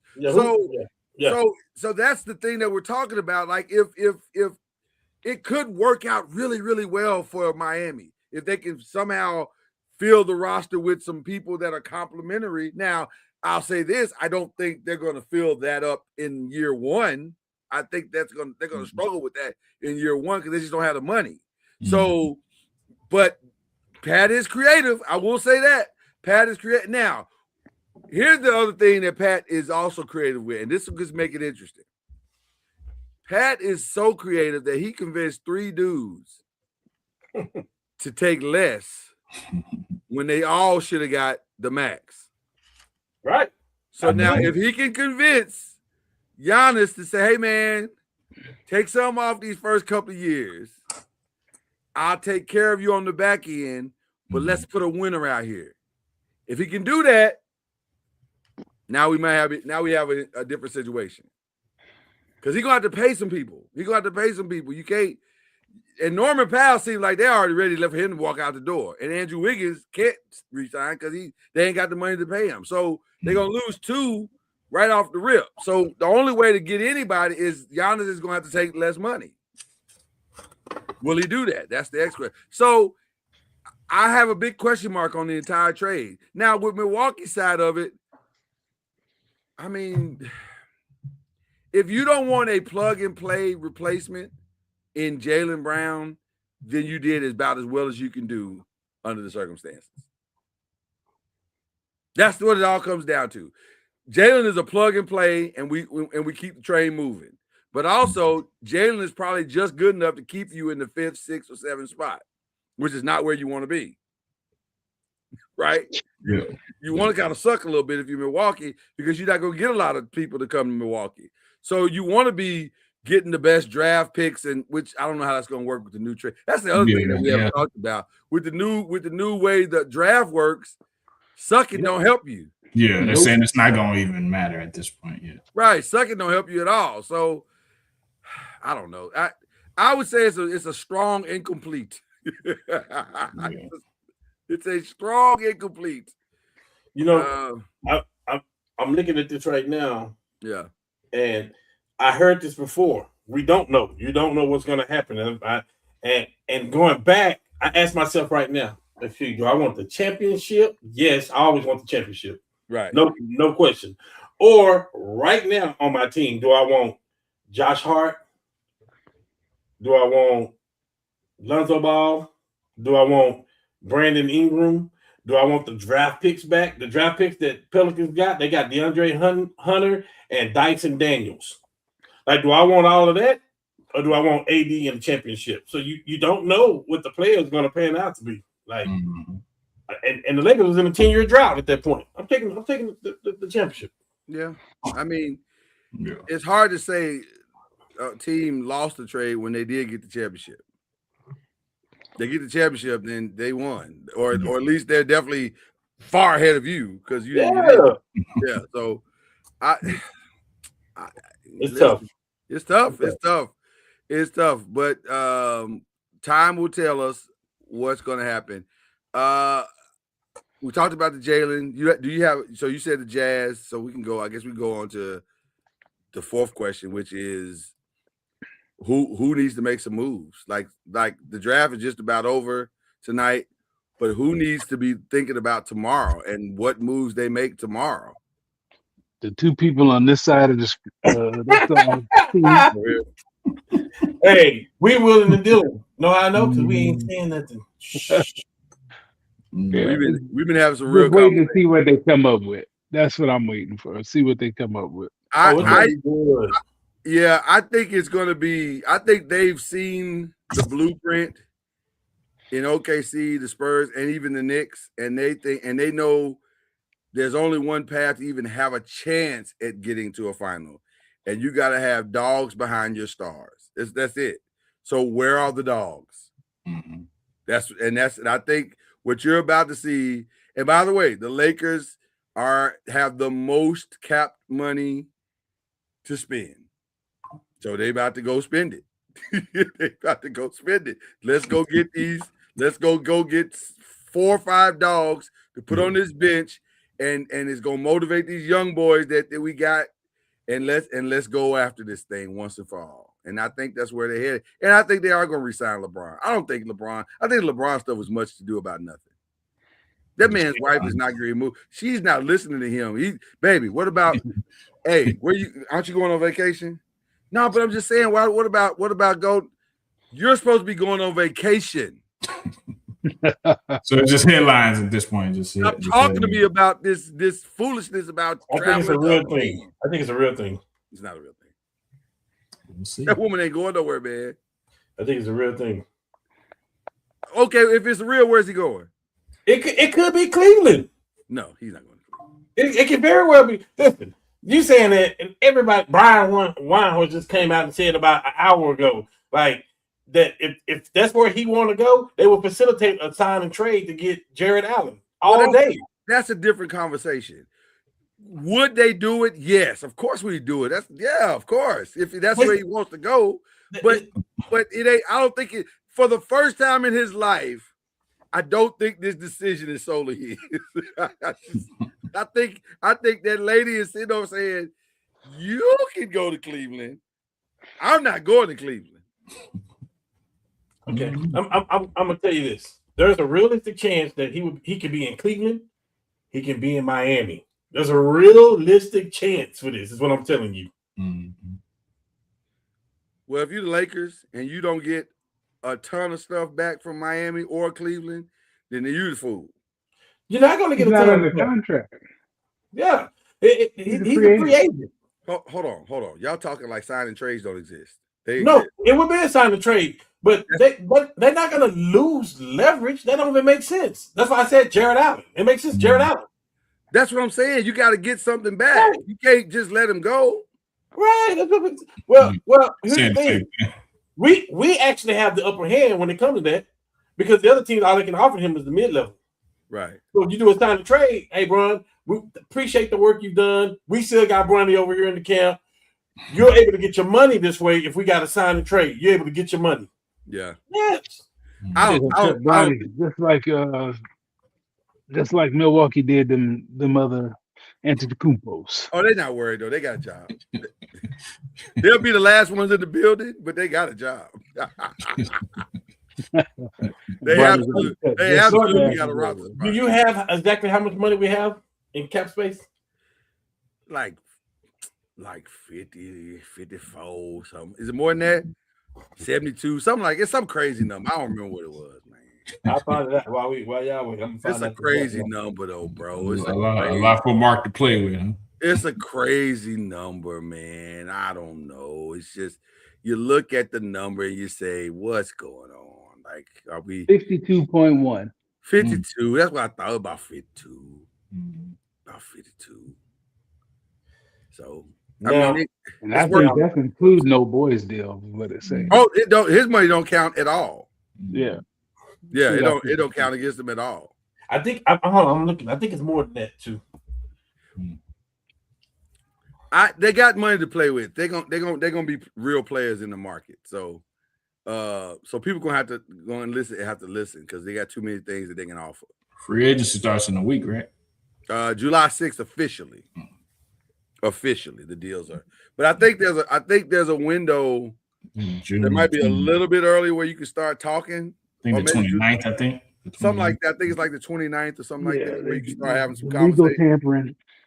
Yeah, they already talking. Don't get it twisted. Oh yeah, listen, we all no question. We all know how this works. So yeah, they already conversations are had. I think your squad got to do something too. I think so Cam, I don't know if you knew this, but shout out to Chad who broke the news here on the 5 that the rumor is that there was a trade that was supposed to happen in Golden State, and that's why Joe Lacob was upset that somehow Mike may have botched that trade, and that's why he was losing his ish because he did not look happy. So Mike Dunleavy is for sure, if he wasn't before fighting for his job, he's for sure fighting for his job now. Although, again, I will say, I love the Yaxel pick. I love it. But that ain't gonna save him. Pick. Ain't gonna save him. But I love it as much as who the trade was. Like, I really want to know who the trade. Yeah. I really want to know who they're trying to trade for. So it's gonna be interesting to see what they do. I think they're they're desperate. The Lakers are trying to figure it out. Matt Ishbia talks a lot of trash. Does he need to do something? Because at some point, because I'm hearing they're gonna resign. They've already re-signed the young boy, which, by the way, shout out to him because he deserved his money. He balled out in the second half of the season. He balled out, so he earned his every dollar he got. But I'm hearing they're gonna re-sign Dylan Brooks. You're gonna have a new Devin Booker, man. You got a new number. You're gonna have a new Devin Booker out there now. I don't get the Dylan Brooks re-sign. Yeah, like, what does he give you? Like, he's just a dude. Yeah, but the Devin Booker contract was like, thank you for staying here, for being. Yeah. I get that. I get the Devin Booker. You ain't got nothing else. Dylan Brooks, maybe I mean, that's just a. I don't know. He's just an irritant. He just get on your nerves. He just gets on your nerves. He's like, "Ooh, what you doing? Aren't you? You got somewhere to be? Like, where can you go?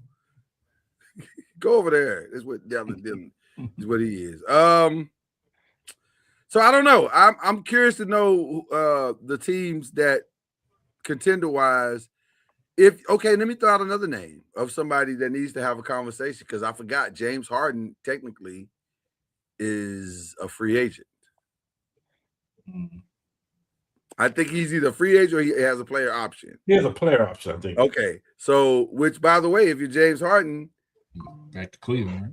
Well, if you're James Harden, you opting in. Like, we're gonna end this conversation quick. He hasn't made a official decision, but if I'm James Harden, I'm not leaving no money. I think it's like $49 million or something crazy like that.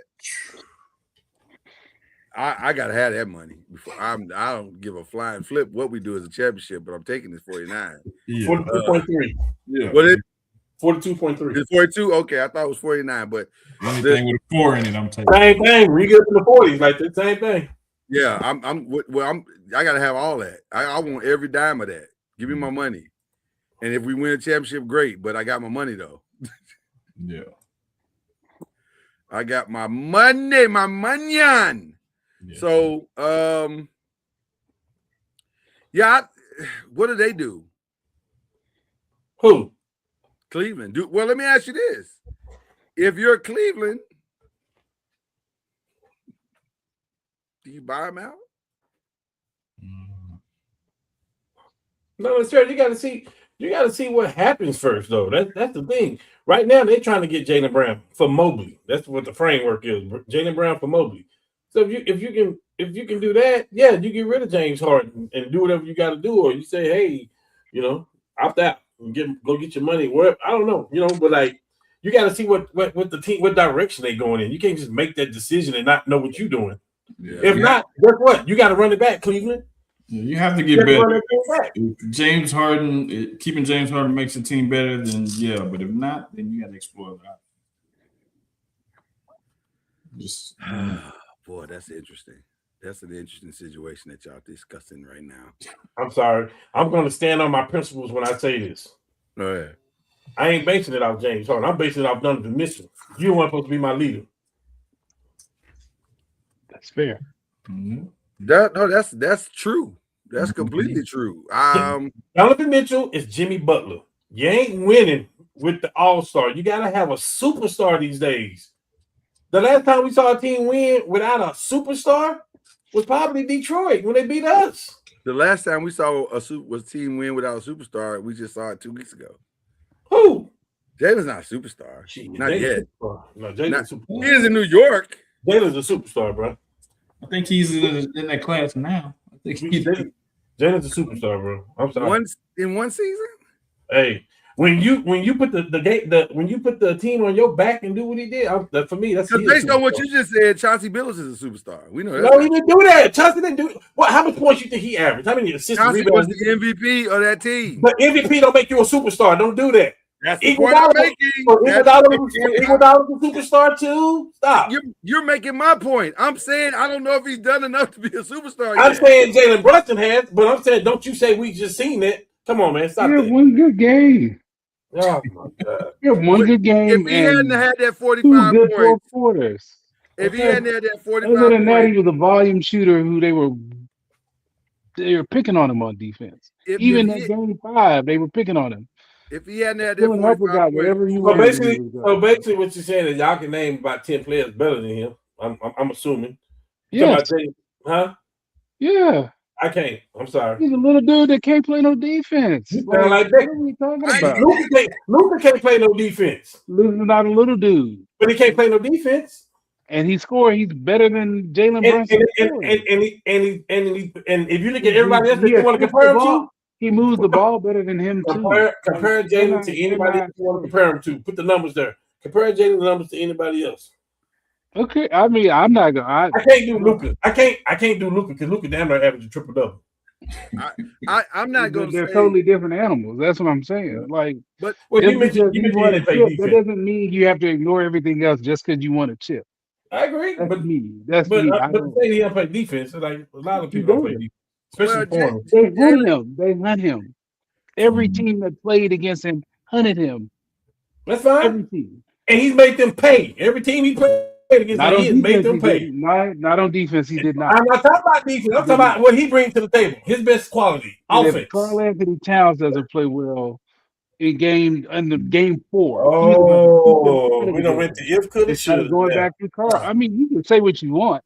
He was a volume shooter. If Jordan wanted to retire, he may have 8. You talking about if could have should have. Man, I can't go by him. I got to go by what happened. Ignore everything that you've seen from the dude just because he played good in game 5 and they won a chip. That's all. Jalen has turned up ever since he went to New York. He left as the number 2, number 3 person in Dallas. He went to another team and had totally turned up. From they didn't win until they went through somebody else.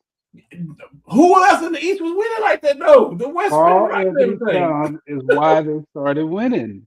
They started going through Karl. It wasn't him. He's a good point. Hey, wasn't everybody ready to move Karl Anthony Towns? Because they say he played like a little girl and all this stuff. Shaq and everybody. This year he didn't. Then this playoffs, he played the best he's ever played in his life. I agree.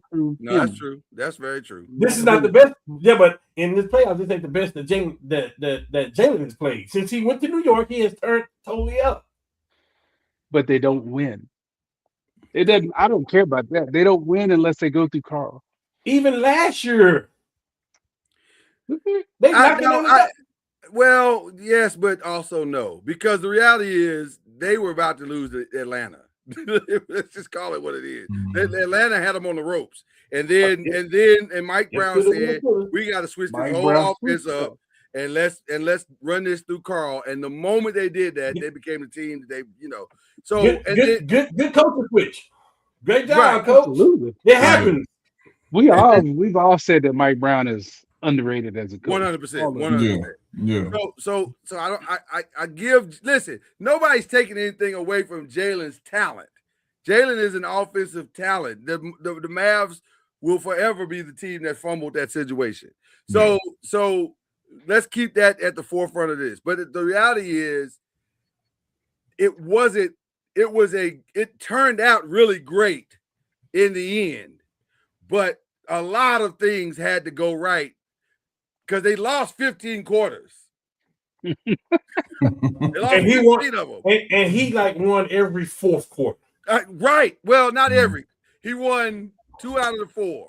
Game 1, game 5. Right. He won 2 out of the 4. So what did he do in the other games in the fourth quarter? No. He shot them out of game 2.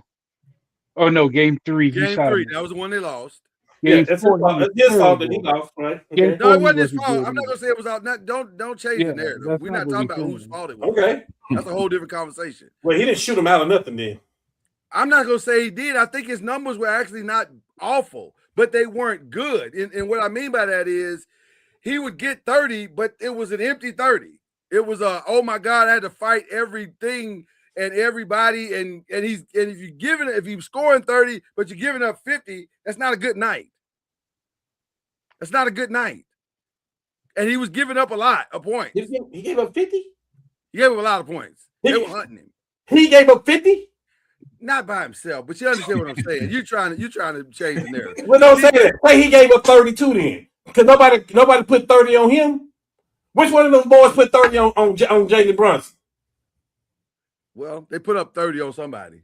Which one of them put up 30 on Jalen is what I'm saying. They didn't get them all on him, but I bet you if you combine all three said of the which people one. on him, Right. Come on, they man. try to like it's not that easy. Well, Like, that's why we agree to they disagree. nabbed him up. He's They superstar in moved my him book. around. They That's tried why to we stick agree him to disagree. around, and the Spurs found whoever he was guarding, and they went at him. Like, I guess I'm that's why not we saying agree to he's not disagree. good. I'm not saying he's not good, but you don't have to overinflate what he did just because they won. That's I'm not all. talking about what. I'm not just talking about what he did. I'm talking about from the course that he's joined the Knicks. He has been superstar status. He has been the best player on the Knicks, and it's not close. We can all agree with that. I don't think that's what anybody's arguing. I think we're talking about superstar. And to your now I'm gonna bring our private conversation public. You said, and I agree with you, ain't that many superstars in the league. It's not. And so you're okay. So if we're naming superstars, is he on the level of Steph right now? I think if you're a superstar, you have to have a shoot. Hold on. Let's go through the exercise. Is he on the level of Steph right now? No. Okay. Is he on the level of LeBron right now? Hold on. No, he's not on the level of the greatest scorer ever. No, Steph. Right. No. Okay. LeBron right now. Okay. Is he on the level of KD right now? No, he's not on the level of LeBron, the GOAT. No. Right. So we're 3 deep and we ain't got superstar status yet. Is he as good as SGA? Is he good as SGA? Who probably and I'll be honest with you, I struggle with calling him a superstar because SGA don't play defense. He got a great offensive game. He's a Buckito. But he's a superstar, right? I didn't say that. I didn't say that. I haven't seen enough. I can't say that yet. 2 years don't make you a superstar. Oh man, but I'm asking, is he better than SGA is not a superstar? Okay, then let's define superstar. SGA got a shoe. He a superstar. That don't mean crap. It's a pool. Yeah, that don't mean nothing. Okay, hold on. SGA is not, wait. I just want to make sure this right. We're talking about being on the fence. SGA is better, but that's me. So he's not a superstar. I'll say this about SGA. I would be more willing to put SGA in the superstar category than I am Jalen right now, because at least SGA got the 2 MVPs. He got the Finals MVP. He got some of the stuff. Yeah, I hate the way both of them hunt fouls. I hate it too. I hate the game. I didn't say I love his game. And Luka ain't got none of that shit, but he's a superstar. Yeah. Luka ain't got none of that shit, and he's a superstar. I can't compare SGA and Brunson. I think Luka's in a class by himself. But Luka ain't got none of that shit you just named, and he's a superstar. So don't bring it up now. Okay. What do you mean? He don't have what? Luka averages a triple-double. Nobody else on that list. Let me go back to you, Lord. What you just said about SGA, I'm saying Luka don't have none of that stuff, so don't bring it up to me about Brunson. Hold on. Because I ain't there on Luka yet. He ain't got. Oh, stop, man! So Luka ain't a superstar either. I'm trying to understand. We need to define superstar. We can go on to the next question now because I ain't got nothing to talk about with that now. No. What is a superstar? Let's figure it out right now. I don't know. Hey, what's question 5? Because all we've been talking about is accolades. So what are Luka's accolades? Well, he's got a lot of first team all NBAs. He's got a lot of all stars. He ain't got no MVPs. He ain't got no scoring title. He does not have a scoring title. He does have a scoring title. SGA got 2. He got 2 MVP, league MVP, and a Finals MVP. Yes, and a cup MVP, right? Yeah, I got the definition right now. No, you going to Google. No, I mean it makes sense to me. Okay, let's hear your Google. The definition. It's a superstar is an official stat or an award you can look up in your box score. It's an elite tier of player that completely alters the landscape of the league. Okay. While an all-star is a great player having a great season, a superstar is a franchise-altering force. Okay, I like that. I actually like that definition. So now, based on that definition, if that's the definition we're using, there's no question. Both the guys we named are all-stars. I mean superstars. And you got to throw Brunson in there as well because he altered that franchise. Based on that definition, Brunson is an all-star superstar. Byron, all I'm saying is he left the Mavericks and change their franchise. That's what I'm saying. They believe they win it. They believe they can win now. By that definition, he is. He's not a. I mean, there ain't. Who are the superstars in the league there? Because you can't have 20 of them. You can't, but that's what I'm saying. Who are the top 5 superstars? He's not top 5. No, if you want to make a point, he's not top 5. That's a superstar. Well, hold on before you say he's not top 5. He's not top 5. He's not top 5. To me, that's a superstar. I think he's not top 5. I think he's a star. He's not top 5. No. Okay, let's name the 4 in front of him. We can all agree that Luke is top 5. Okay. Absolutely. We're going by Chad's definition. We're going by what Jesus and everybody else say too. We can all agree that Giannis is top 5. Let Jesus out of this. Let Jesus. I'm with him on that. He's busy with other stuff. Luka, yes. Okay, so Luka. Giannis. All right. Giannis. Jokic. Absolutely. Steph. Mm-hmm. Okay. Take your pick. Braun is better than everybody else we finna say. Right. SGA is better than everybody. Wemby is better than everybody we finna say. It's more. That's what I'm saying. It's some superstars. I don't think you can have like 10 or 15 superstars. So the cutoff could be to me is like top 5, maybe top 7. Okay, I think Devin Brunson is a star. The cutoff could be the 7 you just named, and Brunson is at the end of that list. I can definitely get Is Cade Cunningham a superstar? Absolutely not. Absolutely not. No. Not yet. Not yet. Mm-hmm. Not yet. Because you could argue the coach is more superstar than Cade is. Cade was on the team when they didn't win but 15 games. so something else had to have happened for him to hit his stride. Mm-hmm. So if you take what Chad just said and take your thoughts. Mm-hmm. Take your thoughts on what you just said. I got Jalen in. Jalen's in. And it's opinionated, I guess. I mean, no, Jalen's in. Unless you ask the league to tell us, I get, and that's opinionated too. Based on that definition, which I think is a fair definition, Jalen's in. Before Chad said that, he's at the bottom of that list. Before Chad said that, though, Lord, that's exactly what I said. Since he left the Mavericks and he went to the Knicks, I said since he left the Mavericks and went to the Knicks, he have altered that franchise. I didn't hear you say that. I heard you. He said it. No. I heard him spouting out a lot of accolades in addition to what he said. I didn't say. Hold on. I didn't say no accolades for Jalen Brunson. I said since he left the Mavericks and went to New York, he has changed the franchise. He has elevated that whole team. Well, then you got to give him a superstar. Then he's in. My opinion is. No, you don't. The Knicks were a great franchise to begin with. They were average. Sorry, the Knicks weren't good. I agree. And then they got Jalen, and they became good. They were Eastern Conference Finals at the least. Okay, y'all got it. If y'all want to call him a superstar, go ahead. I'm talking about Chad's definition. I know. I agree. I just don't agree with that. I don't agree with that definition of a superstar. I don't. Okay, it's opinionated. I agree. That's all. I don't think he is. I think he's a star. He's a really good player, but I don't think he's a superstar. I don't. It's opinionated. Hey, it's funny you say that. I'm having it on my little sports group. I'm having an argument with him. Like, who's the best quarterback that ever come out of OU? Who's the guy? Who's the guy? I'm like, okay, Baker came out of OU. Yeah, I'm saying Baker, right? And he say, and I say because of the numbers that Baker put up. I say, yeah, but I want you to understand this. If Kyler Murray would have played 2 years like Baker did, he would have shot Baker numbers as good as they were. If Sam Bradford played his 4th year or 3rd year, so that's my thing. It's all opinionated. Mm-hmm. I'm just telling you how I feel about it. I'm the only way he makes it in is with Chad's definition for me.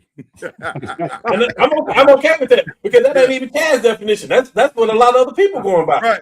Well, you gotta, because if you start stacking up accolades, he don't get in. He don't even come close.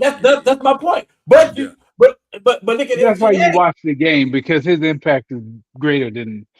Be careful. You can't watch the game and say he's not accolades too, though, because just like you said about SGA, Luka don't have that shit that everybody else got. 100%. All those people we just named, all those people pretty much got a championship too, and an MVP. Yeah, but you can watch that dude. Jokic got a That championship. dude He is got an cold. MVP. He got a championship, a Finals MVP, and an MVP. Giannis got the same thing. 2 MVPs, Defensive Player of the Year, Finals MVP. Like if we're gonna go by that, then Luka ain't there. Yeah. I want to mention this because I feel like it's called a softening of the ground. Shams just said it is. Shams just said the Lakers and the Mavericks have made a trade, sending the number 56 Vezveladov Iskinko to the Mavericks. That's called a softening of the ground. Come on, Gaffin and PJ. Right. That's what that is. We just trying to dabble right now. We still love y'all. Y'all are good people. And let's continue to have some substantive conversation. That's what that is. There's no reason to do that trade if you're the Lakers. Other than we you trying to get something else. Right? We drinking the water to see if it got poison in it. Right. Masai, did you like that trade we just did with you? Yeah, I like that trade. Well, what about another trade? All right, so wow. We like to help y'all with the tea leagues when we do this show. Okay. My last question is this. By July 6th, the craziest trade or signing might be or will be what? By the way, this is our last show before we go on vacation. We will be gone the month of July for sure. All right. So what will it be? Cam, what will it be? Byron, what will it be? Chad, what will the final trade or the biggest trade, will it be Giannis and that's it? Or will it be Jaylen Brown? Or is it something none of us see coming?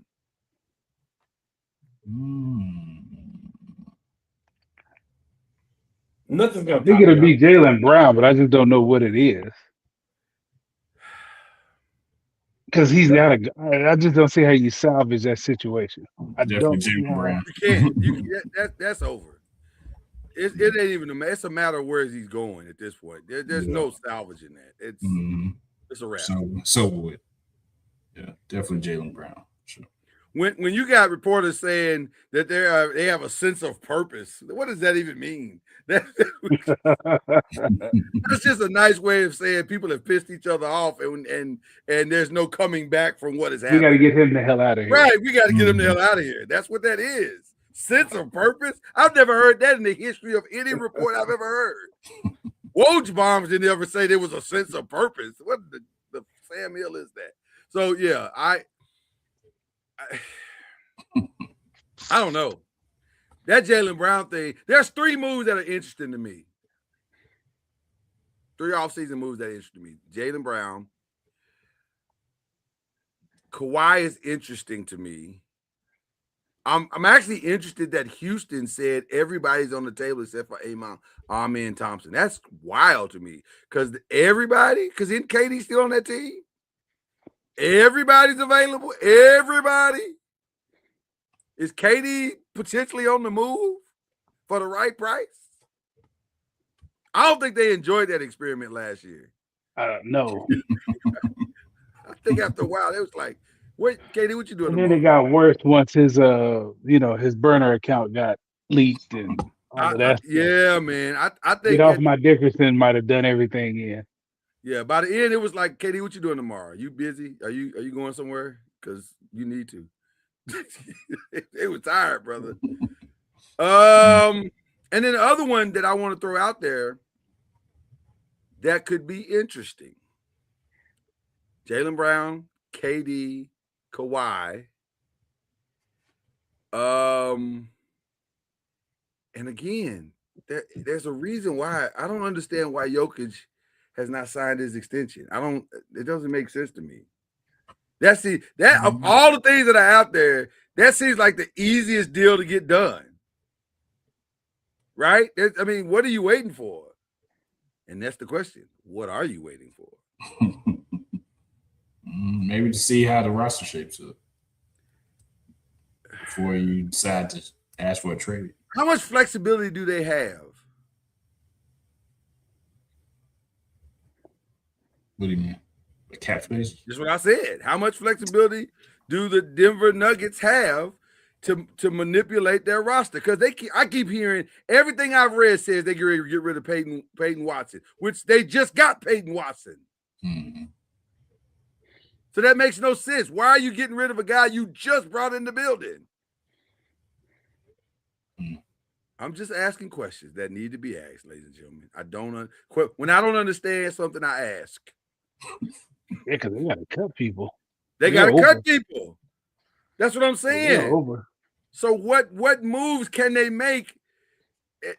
It's interesting. Is all I'm saying. It's very interesting.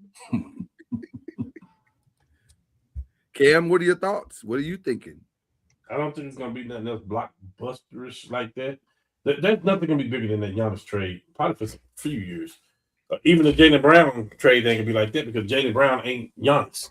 No, So he's not gonna get. He's not right. He's not gonna command what Giannis got. But I know what it looked like right now, and I'm telling you right now, the team that may come out on the other end of all this stuff is the Miami Heat. I see a path where they're not going to sign Powell. I get it. The building block of their team is Portis, Giannis, and Bam. That's good luck trying to score against them too and get rebounds. Like that's gonna be tough, right? But then you say, yeah, and they got the other kid that the white guy that Paulus or whatever that Milwaukee really was trying to get. But at the end of the day, they're gonna do a trade. They're gonna trade away Wiggins. They'll do time to trade and get a little bit more cap room. But it's people like I have read about this. It's like Pat Riley is a dog. Pat Riley will go get Anthony Simon on the league minimum because I'm just saying he's trying to redo his career too, right? They'll go get Cam Thomas. Which, by the way, that's weird to me. Why does he ain't done nothing wrong in his career? He's being punished because he's in Portland. Ain't his fault. Well, he was in Boston too. It didn't pan out. That ain't his fault either. But it didn't pan out for him. But they go get people like that. Listen. Okay. Westbrook wouldn't go play for that team right now. Klay Thomas wouldn't take a league minimum to go play with that team right now. It would be the gangster Ray Allen play, right? He wouldn't go play with that team right now. Like, and you telling me Chris Middleton is not going to be there? Like, do you want Westbrook? If I'm Miami, he is the perfect kind of player for them. Actually, you may not have a choice. You may have to just laugh now, cry later. I'm just telling you, Pat Riley makes it happen, and he's the number one person to find undrafted players like crazy. Like, by the way, I want to just so I can get this on record, and I'll say it again tomorrow on Believe in the ACC / Pressing the Pros. Ryan Conwell from Louisville going to Miami is a steal. That boy can shoot that thing. It is a steal. And he's a two-way player. They need it. That's what they've been missing. Two-way player. Steal. Undersized, but still. Still. Okay. So you really believe Miami's gonna pull off the impossible dream? I don't think it's impossible though. They got $18 million to fill an entire roster. No, you can find better ways, and they're hard. You can find ways to relieve that pressure. I'm telling you, would you trade if you Lakers? Would you trade for Andrew Wiggins right now? 100%. You can find ways. Is what I'm trying to tell you. Like, there's ways to get more salary over there. Especially if I can unload Vanderbilt or listen, man, Westbrook, Dalton Connect, Westbrook, Anthony Simon, Middleton, Klay Thomas, all those players will go to Miami right now just to join that team. Because now, if you any other team in the East, you got a big problem on your hand. All those shooters, along with those guys, you got a big problem. Miami would probably be the favorites in the East. Can I tell you why what you're saying makes a lot of sense? There's just one reason only. Because they're in the East. They're in the East. It's wide open in the East, especially, and it gets a lot easier to do those deals once Jalen is traded tonight or tomorrow. I don't think it's wide open in the East. Like, if they could get those players like that, it may be a done deal that you're going through Miami. Might be. Depends on how it feels out, but maybe. Yeah, and I think we're really downplaying the Giannis and the Bam. That may be bigger than what we Oh, think. I'm not downplaying that at all. I know that's formidable. Well, I'm just saying, I think that may be bigger than what people think. That is formidable. Let's be very clear. You have a hard time scoring. That's a lot of defense, bro. That You have a 4-5. hard time Well, it's a scoring. lot of offense too. That's a 4-5 that you don't want. What's your plan? Yeah, you got a downhill Giannis or you got a downhill Bam. You ain't what you said And both of them, and then you got to keep them off the boards too. Yeah, then you got to keep off the board. So that's not a small thing. No, I agree with you. And they got a dog at point guard right now. Yeah. I don't know. Okay. Let's keep going. This has been interesting. But it's a lot of movement though. Orlando gonna have to move some stuff. They don't want to go over the luxury. I'm hearing now that Hartenstein and Luke Dort may be Lakers. Like, there's so many things that the teams got to do now. Like, it just. I told you Dort was out. That's a done deal. Yeah. Well, Hartenstein is interesting because that may be why they took that big kid. Yes. Mm-hmm. Yeah. Hartenstein. Well, you can't pay everybody. You can't pay everybody $200 million. Everybody can't get $200 million. Right. Somebody got to move on. That's why Sam Presti got all them picks. He's like, I ain't gonna pay everybody. 100%. So let's get into some other stuff. Let's get into some other quick-ish. Brendan Sorsby was told, sir, you don't get to tell us when we'll draft. We'll tell you when the draft is, and the draft is next April. There will be no supplemental draft. Do you agree? Yeah. Yeah. Man, gambling. You can't bet on the game. That's the one thing you cannot do. Yeah. You cannot bet on your own team. That's bad. Can I tell you what they did? They did a kid a favor. Bad. They did him a favor. You need to go rehab your image. More than 2 weeks too. You need to go get real help. Go get some real help. If you've been betting since high school, fam, you have a problem. Yeah, big one. You have a problem. You need to go get help, real help. And I'm mad at the enablers around him that are trying to make it work. First of all, when he said, "Well, we'll just look at the NFLPA." First of all, fam, you're not in the NFL. They don't owe you nothing. Don't you have to be in the NFL to actually be represented by the NFLPA? Yes, they can take up the fight for you like they did with Maurice Claret. They can. Why would they? But why would they? Exactly. You bet on the games. Yeah. Why would they do that? They look Well, crazy doing that. $4 million from Tech to not play or whatever he got. Right. No. Tech. They gave it to him. So they did him a favor. Yeah. They did him a favor. They said, you know what that was? That no was an intervention. We're trying to help you, son. But I told everybody, I was like, dog, it ain't gonna end up. It's not gonna end as well as he thinks it. It ain't gonna end up the way he thinks it is. No, now you're 30 for 30. Yeah. And that's if you pan out. Like you're not gonna play for a year. And everybody says how great he was. Like he didn't come out this year, so I think he's a 30 for 30. Whether he play, listen, we've seen 30 for 30s that didn't turn out well. The player didn't turn out well. So I think they did him a favor. Yeah. You got to help people sometimes help themselves, and which brings us to our next one. Somebody need to go to Antonio Brown's house, grab any phone you see. It ain't even got to just be his. It could be his mama's, it could be his kids, whoever. Just grab the phones in the house, collect them all, and then leave the house with those phones. He don't need a phone. Because going off on Zay Flowers was crazy. Like, what are you doing, sir? Put the weed down. Well, I don't know. The way he go off, he might be on some other stuff. Probably. He said Lamar is the reason why he's come on, man. Stop it. Zay Flowers is the reason why Lamar ain't winning. That is not the reason. You just be talking, man. So anyway, it's the CTE be talking. Mm-hmm. That is a brain I would like to study though, because something is wrong with him. Something is for sure wrong with him. All right, that's all we got as far as sports news, right? I don't think there's anything else. Am I missing anything? Nope. We did Austin Reeves. Ain't nothing breaking right now. Mm-mm. Except we've softened up the ground for our Gaffer trade, which we need to make that happen.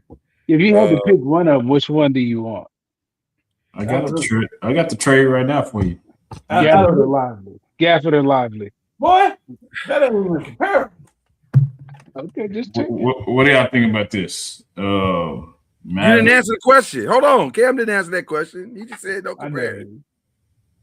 Just check it. I just want to make sure we're on the same page. We are. What y'all think about this? It's a 3-team deal between Mavericks, Nuggets, and Lakers. Mavericks acquire Cameron Johnson and Jared Vanderbilt. Nuggets get Caleb Martin, Dalton Connect. Y'all get Gafford. We get who? Gafford. We get Gafford.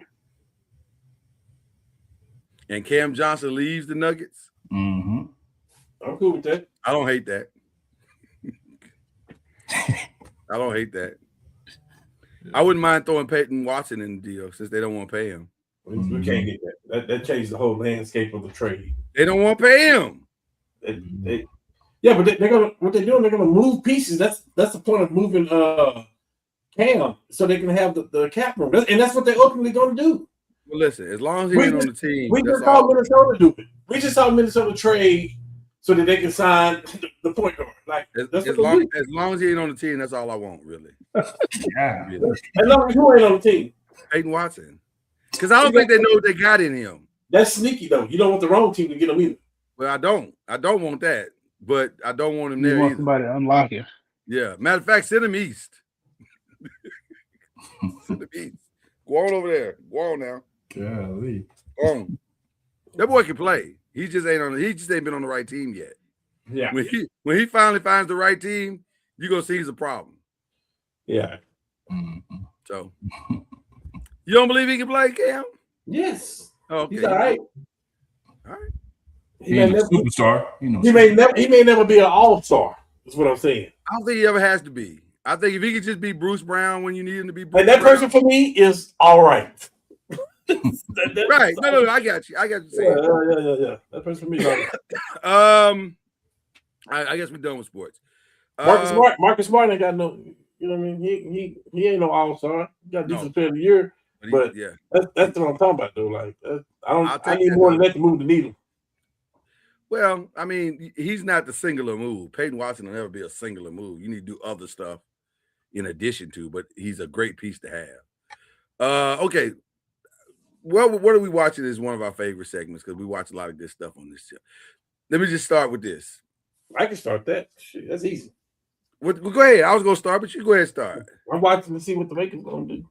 Well, of course we're watching that. Now, of course we're watching that. We're going to be watching that on into July. So we're going to be watching that. Yeah. I'm sorry. My bad. All right. Shout out to the Shy. We finally on the road. We finally are on the road.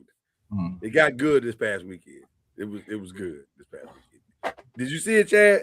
I did not. Chad, why are you so far behind? What are you doing with your life right now? Man, I don't know, man. I'll catch up. I'll catch up, man. You have to ask, you have to ask Mike Dunleavy that. Yeah. Dunleavy has got you stressed, brother. It's clear. Yeah, you're right. You're right about that. He got you stressed, brother. Am I the only one to watch the Shy on this show? I don't. Wow. Okay. I thought it was a group project. See? I didn't know I was the only one. I don't know where Raising Canaan is going. I'm so confused. There's so much going on that show. And to see, are we all caught up on Raising Canaan before we start the conversation? Is everybody caught up? I don't watch it. Y'all Yes. For the people that watch it, are we caught up? Okay. Yeah. All right. No. I didn't see that. I thought for sure that my man was gonna get dealt with. And he is. So to see him ride off into the sunset was like, wow, okay. I didn't see that coming. That was as shocking as the opening episode. Yeah. So okay. So especially when you got a couple people gunning at you, yeah. Because the way the episode was shaping up, he wasn't gonna survive the episode. I was like, well, We run out of time. Who gonna kill him? Somebody's gonna kill him. Yeah. So the fact that he drove off with his wife and child, I was like, oh, well, I guess that's a choice. There you go. But he has been through a lot. When your brother slashes your face, you've probably been through enough. So there you go. All right. What else we watching? Well, you know, I told you about the Crash movie and watching. Yeah, I didn't like that conversation. Have you seen this? Have you seen this documentary, The Crash? Oh no. Do you watch documentaries, Cam, or no? So I'm Reggie's probably seen it. Reggie's a documentary fiend. Every time I talk to Reggie, hey man, I saw a documentary. I'm like, wow, y'all watch a lot of documentaries in y'all house. Yeah, Reggie been running ever since his team got bounced. You don't have to do that. I'm calling him out, Reggie. Get on the show. Let's talk about it. He'll be back in August. Yeah. Let the healing begin first.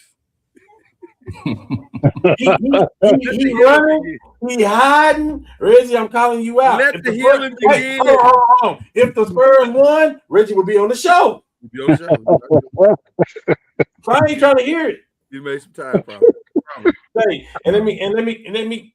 I'll wait. Ooh, I'll wait. Yeah, just wait. I'll wait for the. Oh. But you go into football season, the Colts fans need to be united, don't they? Say, listen. It ain't personal. It feels personal. It ain't. Okay. What else are we watching? I know we watch our food shows on here. I need to catch up on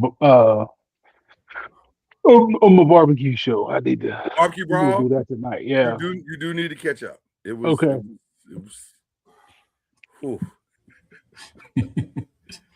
Okay. Can't wait to hear what you have to say. How about that? Okay. Now, we're girl dads, so we've been stuck watching Love Island. Let me just tell you. And by the way, I was working last night, late into the midnight hour. So I watched the segments of 6 that you asked me to watch. You're right. But here's what I didn't understand. Which crash out are you talking about? Because it's like 4 in a row.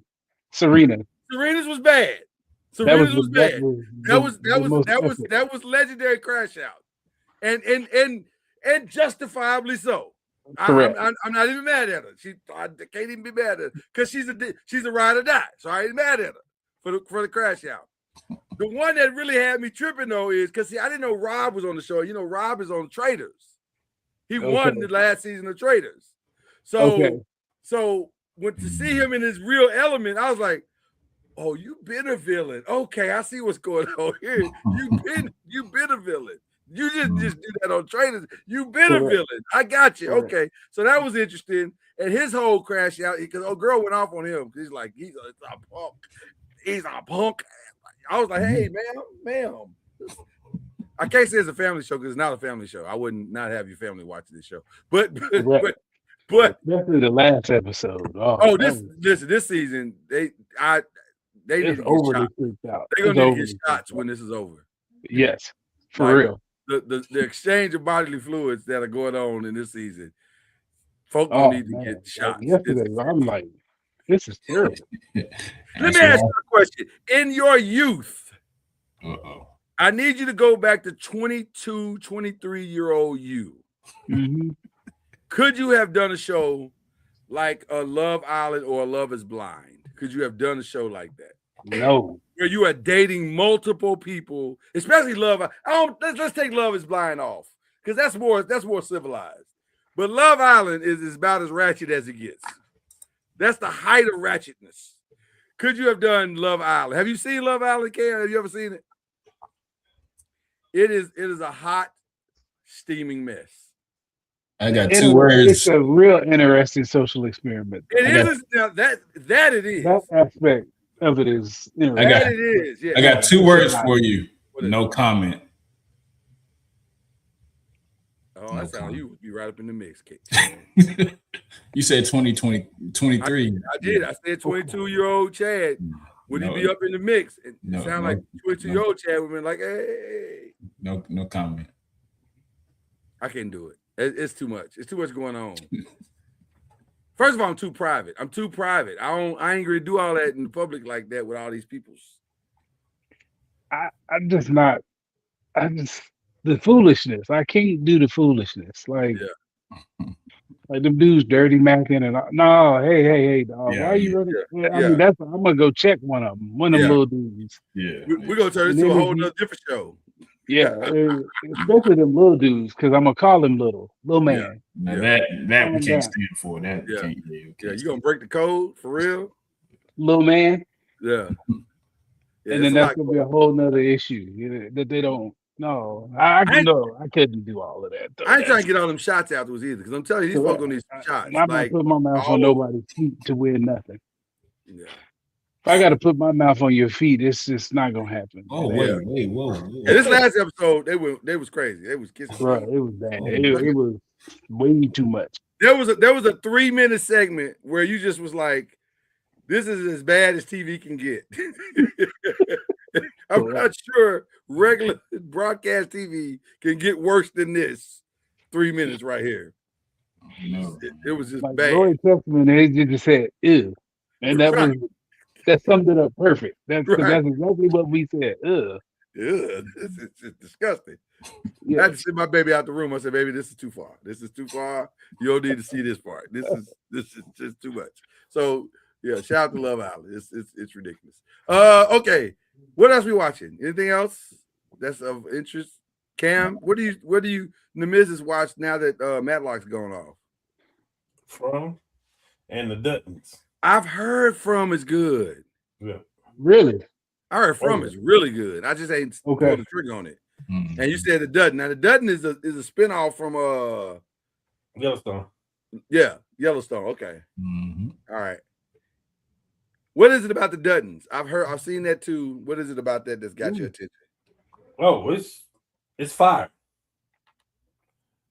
The Duttons is fire. Like it's the daughter and her man. Like, yeah, it's fire. Like straight up. Okay. All right. Yeah. Just watch one episode of it. How many Yeah, you seasons know. has it been on? It's on the first season. Oh, it's brand new. Okay, so I wouldn't be missing anything. And Okay. then the other one about his other son, Casey, that's Marshall. Casey stayed, he's the Marshall, and can't think of her name, but the daughter, that's what the Duttons is about. Gotcha. Okay. All right. So It is good too. Ed Harris is in it too. Like it's really good. I like Ed Harris. Now you It's got my good, attention man. sure now. I'm telling you, it's good. I love Ed. Ed's solid, boy. It's good. Ed be showing up and doing some stuff. You be like, ooh, Ed, you got Yeah, it going on. well, he's doing that again. So Okay, all right. You may have my full attention now that Ed's. I know Ed's there. Okay. All right. Anything else? Well, we need to pray for some people. Always got to send up prayers for folks. Who we praying for, people?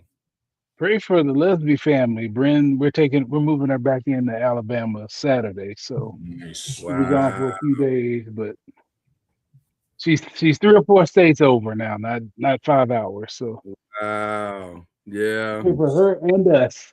yeah. Yeah. Ain't no coming home on the weekends every weekend or every other weekend. No, Sure. When they're 3 states away, you got to plan it. You got to plan this. Like, Praying for safe travels. For sure. yeah, okay, playing for safe and the experience that she's been waiting for. That's the other part that I'm praying for. I pray that and for health, her. I want and her to have- health. Yeah, Mhm. We good had to health. nurse an Achilles back, so she had some tendonitis in her calf and Achilles. So we got that straightened out and got her back adjusted and all that good stuff. So Good stuff.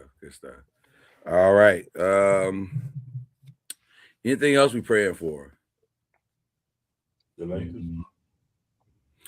Pray for my grandmother's church. There was a young lady there. In her church, they have these class leaders that would check on the elderly and do things for them and bring them food and all the different things. And before we moved here, this lady, who I've known all my life, she did that. First of all, my grandmother taught her how to do it, and then didn't know that years later she would be the one doing it for her. And so she just passed. And so we will celebrate her on Friday. And that will be a happy but sad time because she's at peace, her body's at peace. But obviously we're going to miss her tremendously. So the Bolden family, pray for the Bolden family. So any other prayers? Any other prayer requests? I should have the organ playing next time we do that. I go live. I go live next time. I got you. That's right. I forgot. Yo, y'all didn't know something. You may or may not know. I know Byron didn't know. Cam is also a musician. Mm-hmm. Really? Mm-hmm. Yes, he's one of us. He's one of us, Byron. What you play, Cam? How you know that? Yeah. Keys, piano, He a church kid. I figured that, but I didn't know he played too. That's what's up. Yeah, he a PK. That's why he's so bad. He a PK. Oh, that's messed up. You know that's the rumor. PKs are bad, is what they say. And that was a humble flex. That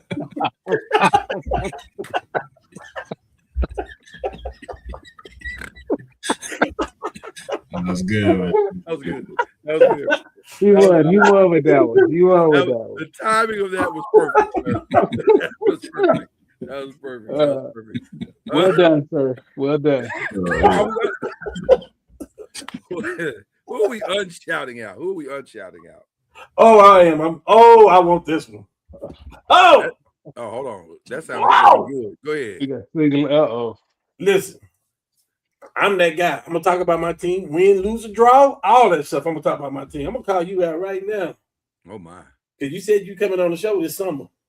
So Flo Rida, I'm calling you out right now. And I'm saying, hey, don't call my phone talking about the Miami Heat. Because you done made a trade and got a superstar now. Yeah. You're wrong if you do it. I'm letting you know right now. Yeah. You're going to get cussed out. Really? Cussed out. The whole cussing. Ooh. Don't call me talking about we back. Don't call me talking about the Lakers beat the Heat. I don't want to hear none of that stuff because I ain't heard you in the last 2 years. You're going to be at all in the games, all in the videos. Hey, mama out. So are you saying that because it's gonna happen. That's why I'm saying it. I already know this. Foreshadowing. Sound like Flo Rida is low. Come on here and talk your noise about your team. Just make sure you mention the Miami Dolphins too. Do you hear me? He ain't gonna do that. Now he's not gonna do that. That's not gonna happen. He will. Yeah, they gonna be Dolphins. Yeah. Mm-hmm. No. Well, he does do songs that affect the cheeks. So he likes the Dolphins. The Dolphins are cheeks. So they may be on the clock. Trust me. Dolphins may be on the clock right now. Oh yeah, 100%. There's nothing. They had a lot of activity this summer, and it all result in more activity next summer. Wow. So there you go. Who else we shouting out? I'm gonna shout out that dumb judge in West Texas that actually overrode the NCAA. Like gambling on your team, and you decide to override the NCAA. Mm-hmm. Like, what are we doing at this point? Like, using the pockets. What are we doing? Like, I mean, I think we should all be able to agree that gambling on your own team in college should at least get you a year suspension. At minimum. Mm-hmm. Well, to your point, I'm going to say that cash rules everything around me. Cream, get the money. Dollar bill. Dollar bill. So I understand why he did it, but it good Lord, at some point, we got to have some a smidge of ethics and morality, just a hair. Yeah, sure.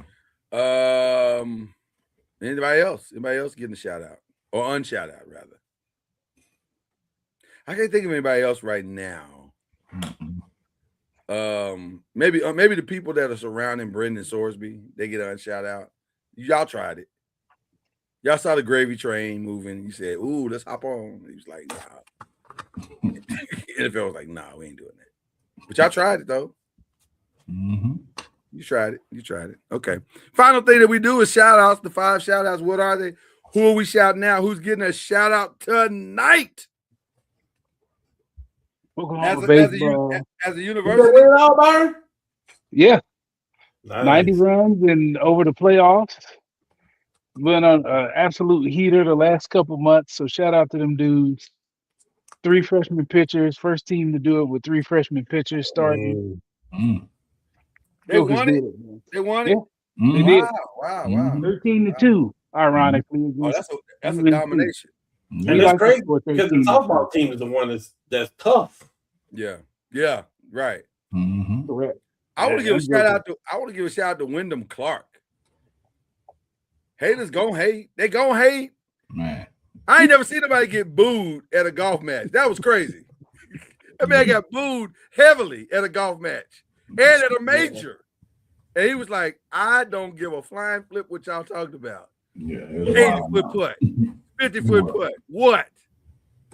Under The extreme one conditions. on 16 was ridiculous. That one on 16 was crazy. I was like, hey, man, you got to take something off, Wyndham. 21-mile-an-hour winds. Them winds was crazy. Yeah. Them winds was crazy. But shout out for him to blocking it all out. Yeah. Now I do understand the booze. You can't be tearing up people's stuff and then expect them to love you. Like you tore up their locker room. You know, that was a little much. You got to calm down. Counseling will fix that, brother. Just go counseling. But yeah, shout out to him for blocking out the noise, man. That was impressive. Yeah. Shout out to my beautiful wife on her birthday tomorrow. Yeah, it is. Tomorrow. Yeah. So shout her out. Happy birthday. Happy birthday to one of the queens of the 5. Yeah. Yeah, man. Yeah, man. I'm trying to think of anything else. Do we shout out anybody else? Shout out to all the young men who just changed their families' lives. Yes. I was about to say that. Yeah. Yeah, man. That's awesome. Now go do things the right way. Stay out of trouble. Make your community look good. Facts. Don't be embarrassing us in front of these white folks. Oh wow. Oh, you went there. Okay. Don't be embarrassing us. Don't be embarrassing us in front of this. What Mama used to say. Don't be embarrassing in front of white folks. Yeah. That's what she say. Yeah. You right about that. Shout out to Mama. Okay. R.I.P. But yeah, shout out to Mama. Cam, you got any shout out before we get out of here? Yeah, I got a couple. Shout out to my baby. You know, she always make it happen for me. Make it happen. Everything. Father's Day was amazing, and just like the whole weekend was. It was just like it was over the top. I showed Laura some things I got. It's just she over the top. She do the most. Shout out to nephew. He taking his talents and moving them. He's been helping all these kids get in school here. He is now going to be doing that in California. So nice. So on another stage, you got some connections out there and stuff like that. So lovely. Definitely proud of him. I just want to sneak this in since we ain't gonna be here for a while. Right. Byron, I just want you to go back and look at his stats since he joined New York. Okay. I'm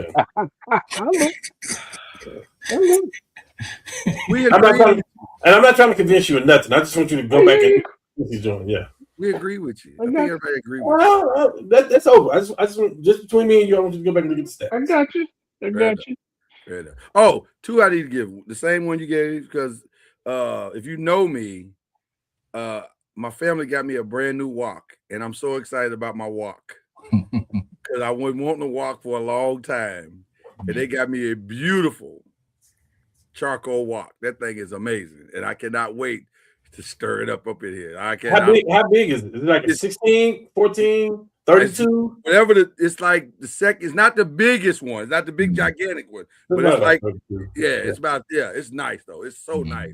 It's sturdy. It's strong. I was like, oh, I'm gonna have a good time with this. So love a good walk. So I'm a foodie.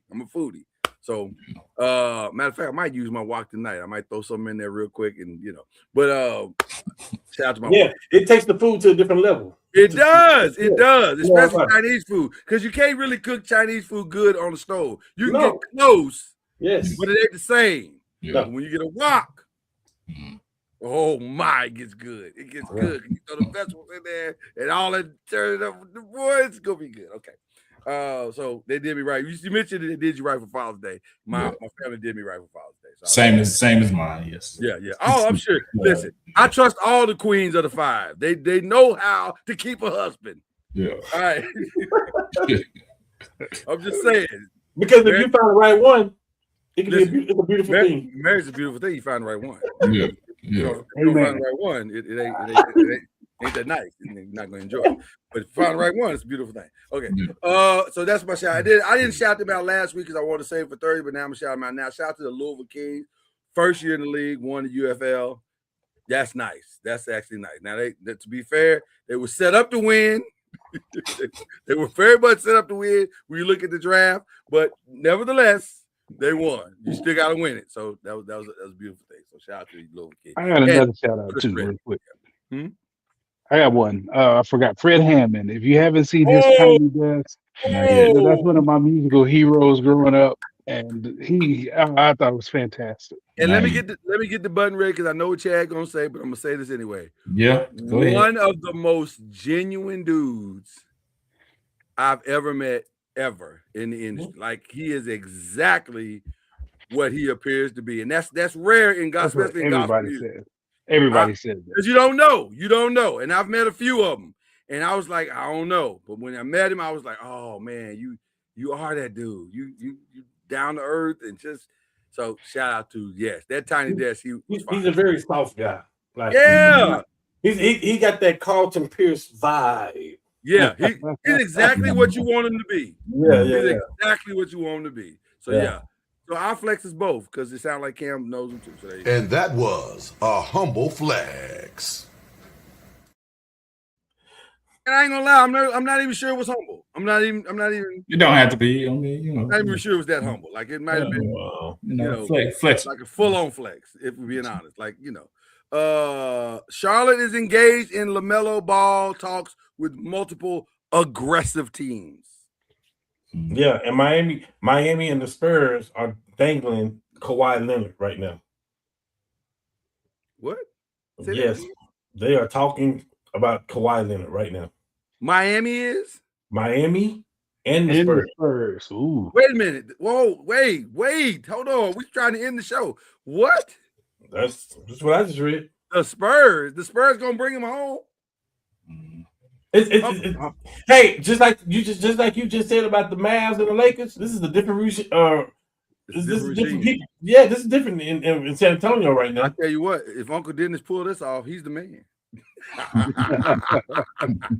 Shout out to Uncle Dennis. So you can always come back home. Come on, we man. might do. We may have to. Lord, we're gonna have to. A special pop-up.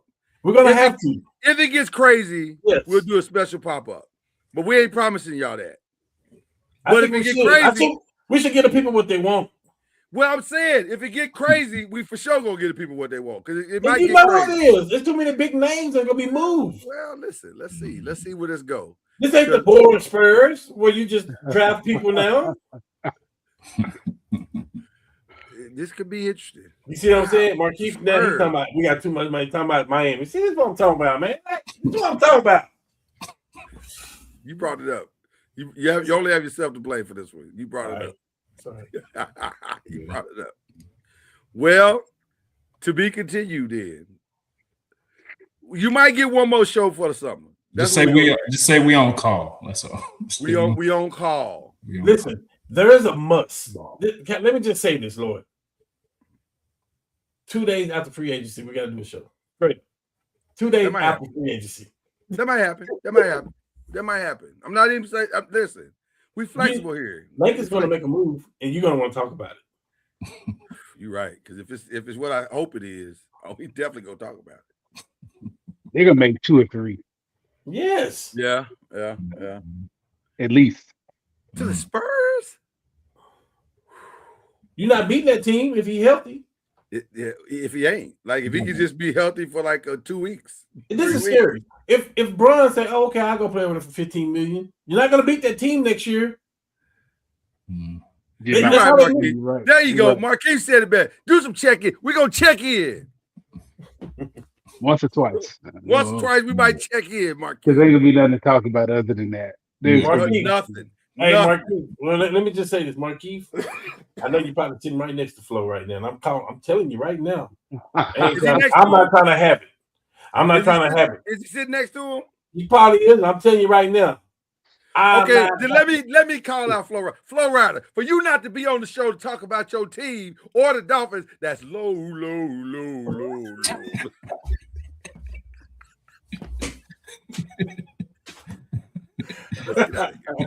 Let's get out of here. Y'all, we appreciate you. Just watch the notifications and you'll see what we do. Doggone it. Cue the music. Yeah,